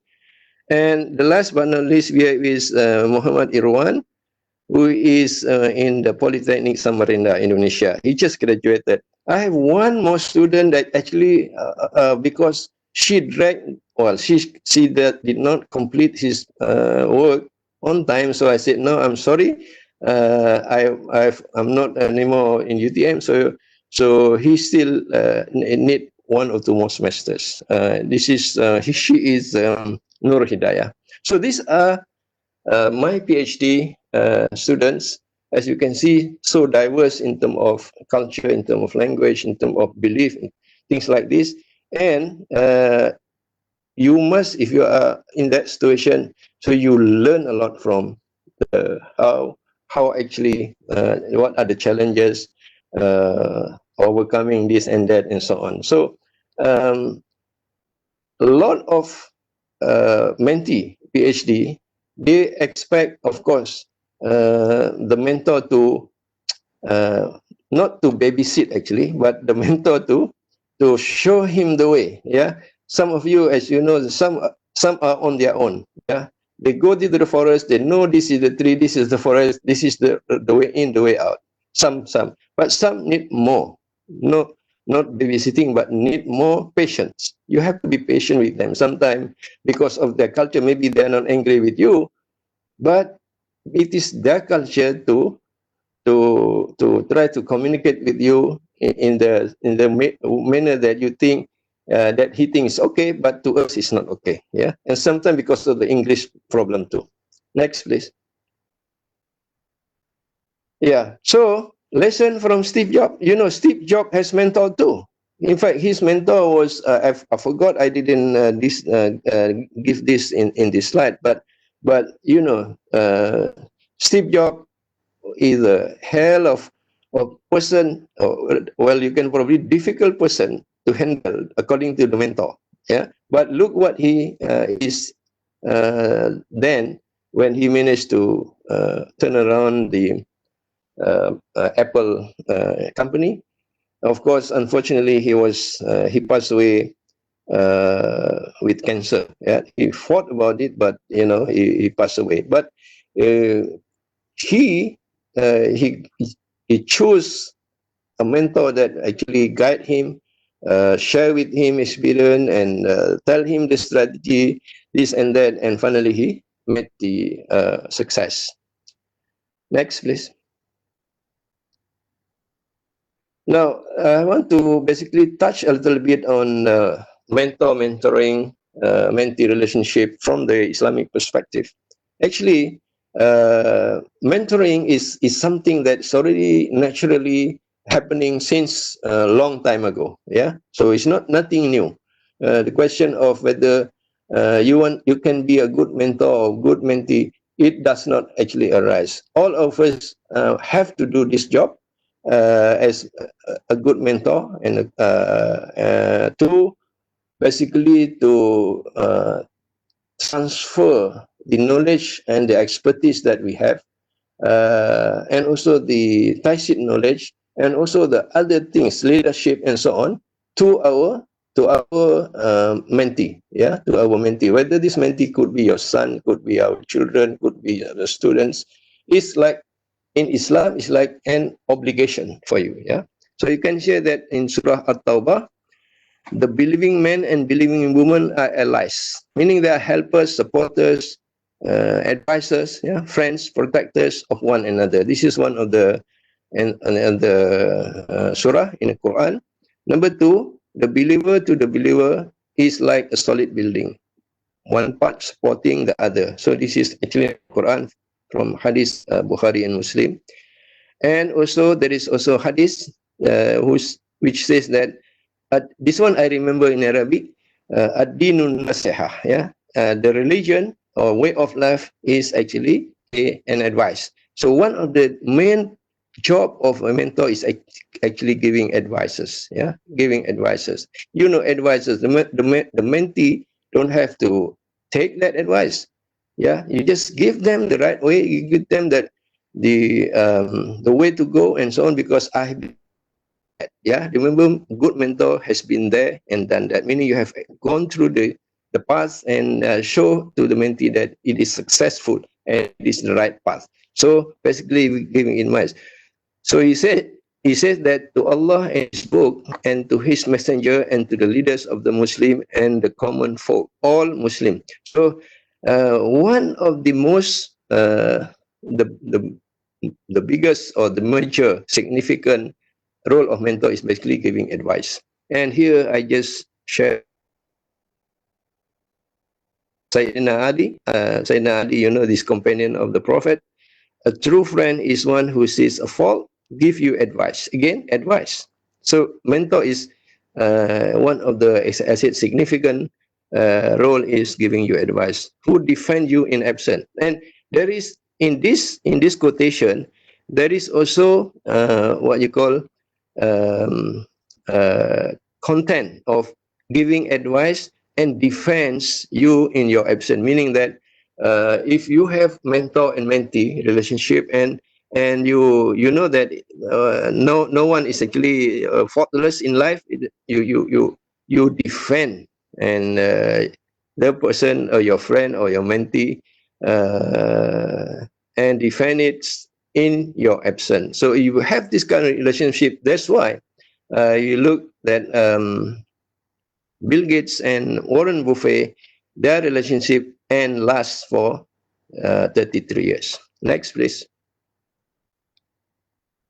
Right. So we know that mentoring now is becoming a strategy because a relationship between mentor and mentee, imagine that you are working in an organization like UTM and everybody is actually having this kind of mentor-mentee relationship, and you can imagine the success of UTM, that knowledge is transferred, knowledge is tacit knowledge, experience, expertise is also transferred downline, and you can see that no knowledge, no experience is lost, and imagine that your mentee become a mentor like you. If you are a professor, everybody become professor. So it's like a win-win thing, and it will strengthen the organization. And that's why today, if you look through the Google, organization in the world are actually implementing this strategy to be successful in the organization. Yeah. So again, every great achiever is inspired by a great mentor. So this is a lot of quotation about this. So other universities, other organizations in the world today are actually talking about mentoring. Yeah, mentoring. I give you some example now.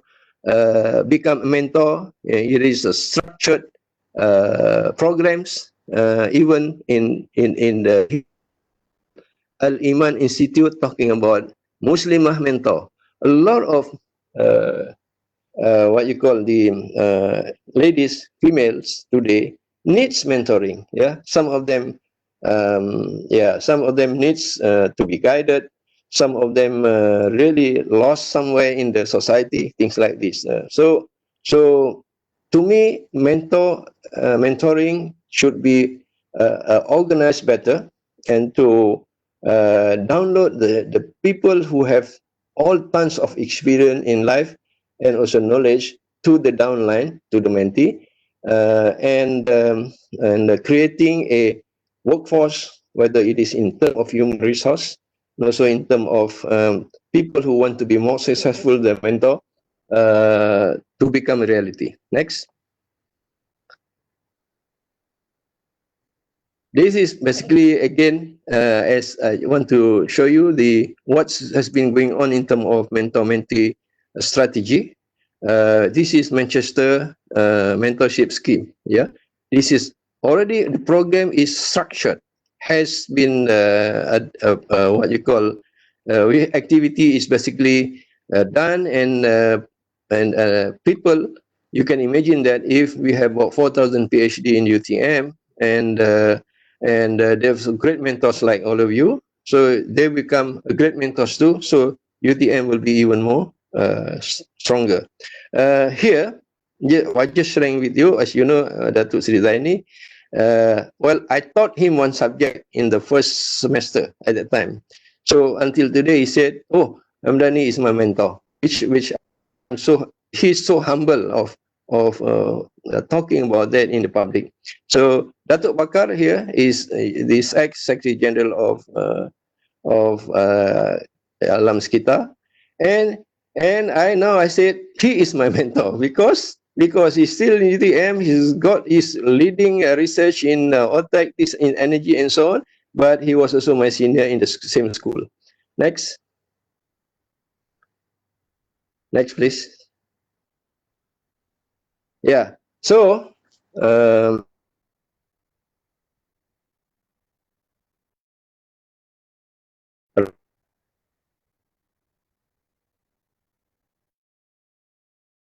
people like to be, and the fact is that successful people have mentors. Yeah, they have mentors. Of course, you have to choose the correct mentors, or if to you or to your mentee. So only when you have mentors, and is the good mentors, probably some of you can jump your career trajectory in UTM faster. Yeah, the outcome of mentor-mentee is actually is very what you call enhancing to the human resource in any organization, and of course in UTM. So if this kind of schemes or mentor-mentee program is strengthened or enhanced, I'm sure that UTM will fly further, not soaring, and then also fly further higher. And the other points I want to mention is that a lot of organization, companies, and universities all around the world is actually now implementing, strengthening the mentor-mentee program as a strategy. Yeah, it's a good strategy for competition and also for growth of the organization. So I think that's all that I want to share with you. Your role as a leadership in UTM, I think whether deans or you also mentor your subordinates in the faculty and so on. I think Dato Professor, first speaker, has already mentioned about that. So I want to thank all of you for listening and also for staying up to now. And I wish all of you all the best of luck and success in your career path in UTM in your life. Thank you very much. Thank you very much, Professor Amdani. So now we can have some questions by the participants. We already have 2 or 3 questions here during chat, but if the participant want to ask Prof directly, you may do so. Just turn on your mic, yeah? Yes, yeah. Question, please, from anybody? Yes. Yeah, I have one question, Doctor. Yes, Prof? please. Yes, please. Yes, please.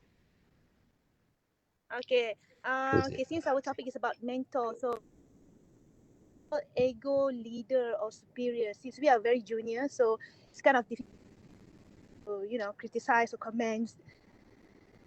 Super ego senior? Yeah.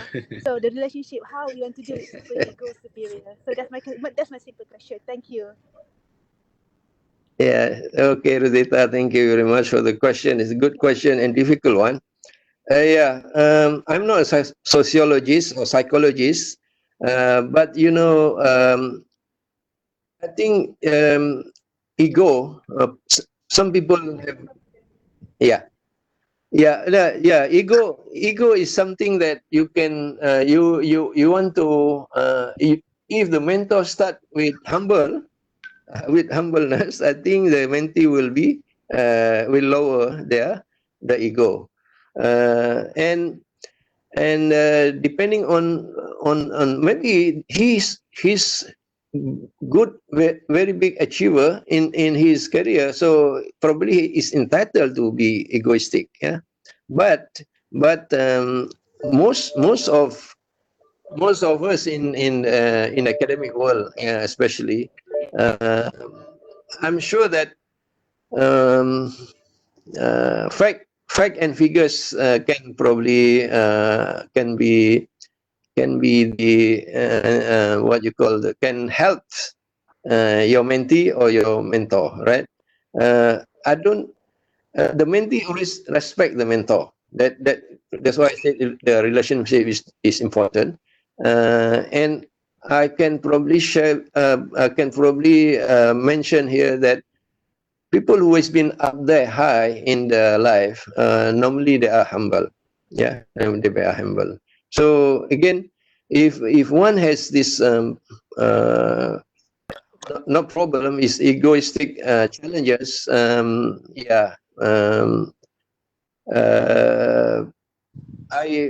As I said, I'm not the psychologist. How to actually reduce or to communicate better, and sometimes you ask your mentor or your mentee to say something to tell you, so to ensure maybe he or she wants to be heard or wants to be respected, things like that. Maybe that can be a solution probably to that situation. I don't, as I said, maybe Rosita, you can probably share with me and also the rest about how to actually solve that kind of relationship. Any more questions, maybe, from the participants?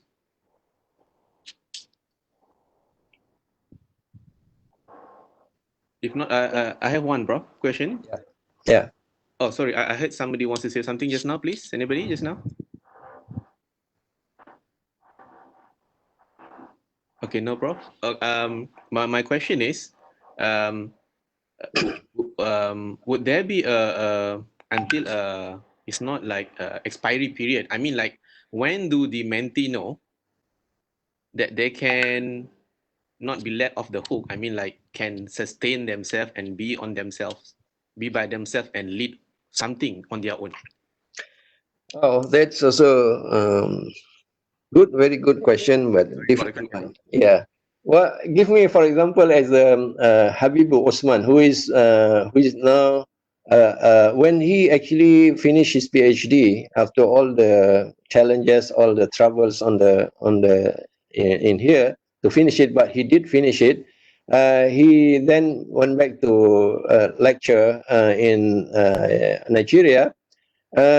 You should kind of, if you don't simply cut that relationship immediately, right? Don't simply cut. To me, I did not do that, and in fact, I keep communicating with him how's things, how's your family, because he actually has gone a lot of what you call experience here in UTM, whether it is in terms of his scholarship, because his PhD has been extended, and I think their universities has cut their scholarship, and he lived with the salary, and after he went back, he shared with me about the fact that he has to borrow money, a lot of money, for example, to start life over there.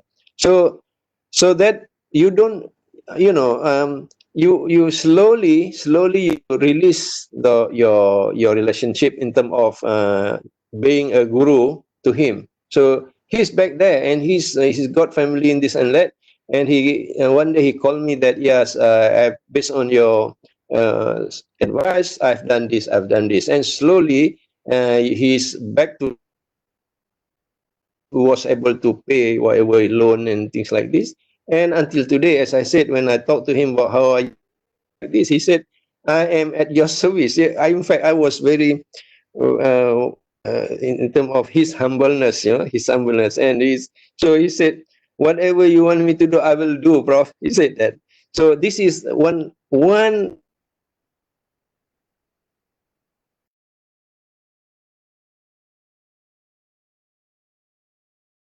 We are losing you.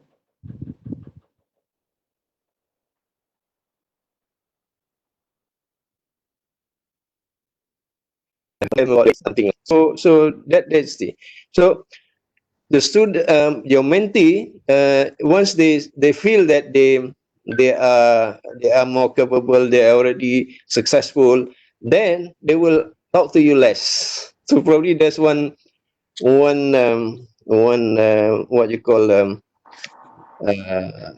indicator, maybe. Signal that, yeah, one signal that you can ask him to be mentor to you rather than you become mentor. Okay. So can we have other questions, maybe?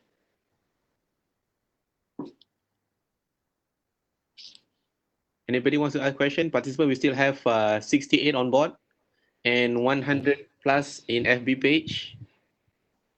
Oh, you have 60. Are they all academics or others? I think all, right? All staff. Yeah, because we are open to all staff. I see. Yeah. So, bro, maybe another question from me. How do you deal, based on your experience, with difficult mentee?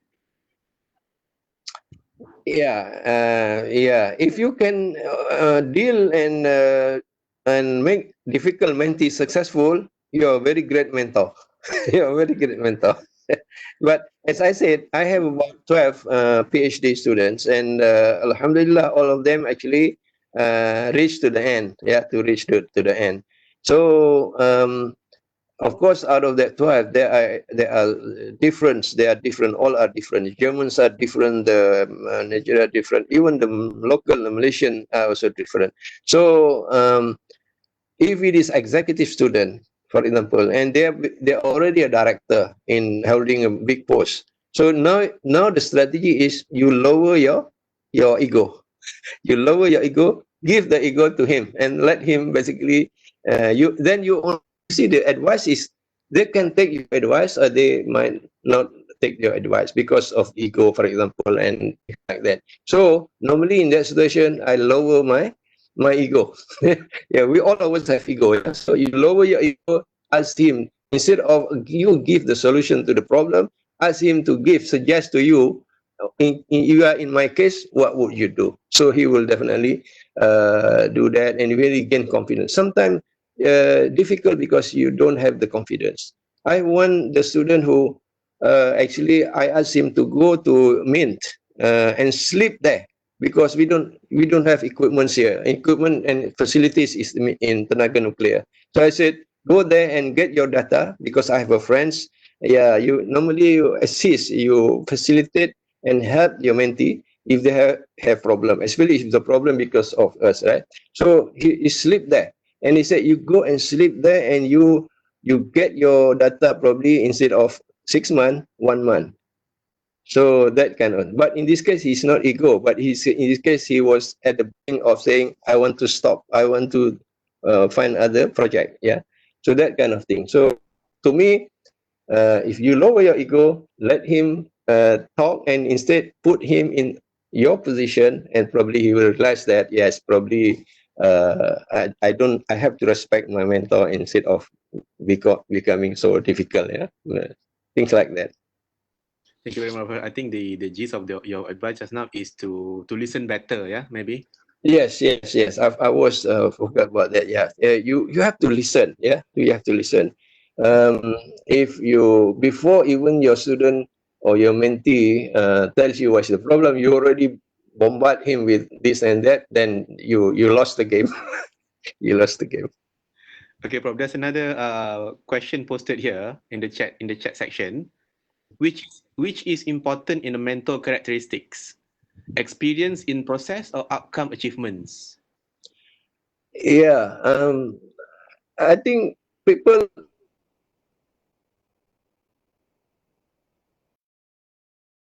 the says I've been at that, so they will see you that you have reached to the destination, so it's out.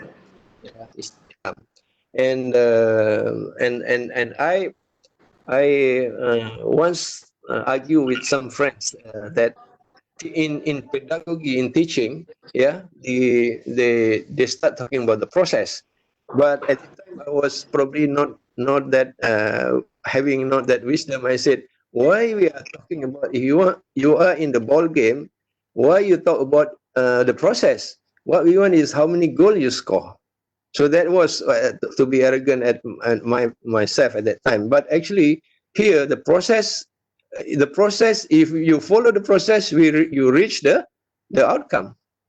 So you have to follow the process. But some creative people, they don't. If you look through Steve Jobs' what you call lesson, he said that sometimes you have to go against the rule. Yeah, to reach to your destination. So the process is important, but it is not the only important thing in achieving the outcome. Sometimes you have to break the rule. What you call the Steve Jobs, he said that sometimes you have to break the rule, but break the rule in terms of maybe not in terms of law. Yeah, you follow the rule, but if the rule also is not perfect, process is not perfect. Yeah, so you have with technology coming today and with all this everything. So sometimes the process are not updated. So you follow the process, you slow you down. Some people maybe said, okay, I want to get rid of this process. Say, for example, as I said to you that when I asked this student, I said, you go to Tenaga Nuclear. I sometimes cut short the process. Instead of going to university, I just call my friend, can you handle this thing? He said, can. So actually, if you go to the university, you have to get and write letters, this and that, right? And that slows you down. So this is example. So, but most of the achievement is actually you need to have a process, and like the one when you score the goal, right? When you talk about pedagogy, you have to this. The way you smile will be important to the student, this and that. But I said, what is important is how many of your students scored an A. I was arguing that way, But now I realize that process leads you to results. Yeah.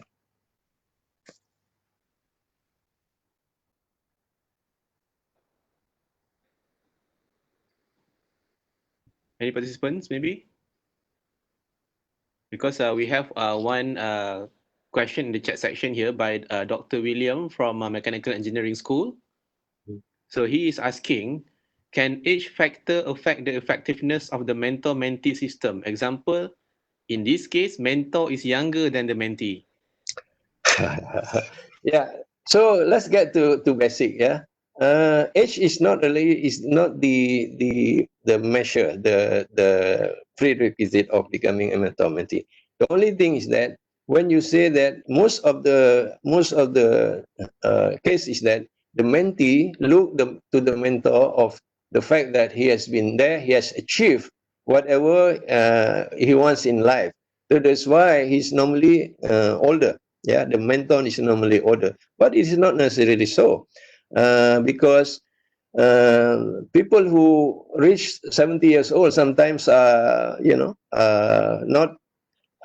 don't have that yet to basically to show or to share. But I'm sure, depending on what sort of scopes of mentor-mentee relationship, generally speaking, the mentor is they have more longer life in collecting the knowledge, in collecting the tacit knowledge, and so on. And the most important is the wisdom. If we look back through the what you call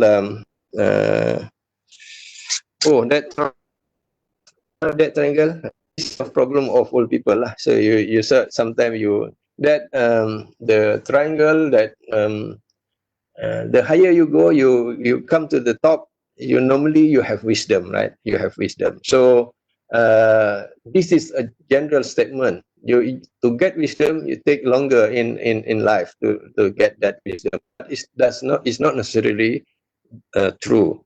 The younger can be a mentor to the most important thing is the mentee. You have something to offer, something to share with the mentee. Probably that is the key. Thank you very much, Prof. Maybe we can take one last question because it's already like 22 minutes past 12. This is question posted in FB, bro, by Dr. Nisrin. She is asking how to identify the best and most suitable mentor for us. Yeah. How to identify? How do you actually choose mentor, right? Yeah, there is no rule. As I said, naturally, 60% of the survey talk about natural relationship, meaning that, as I said, if he is a PhD student who wants to do a certain project and he happen to be project under you, so maybe it's by default. Yeah, by default. Some student who see that the potential mentor is it's not very friendly, for example, it's always busy, so he might change his mind. Yeah, he might change his mind. So as I said, there is no formula.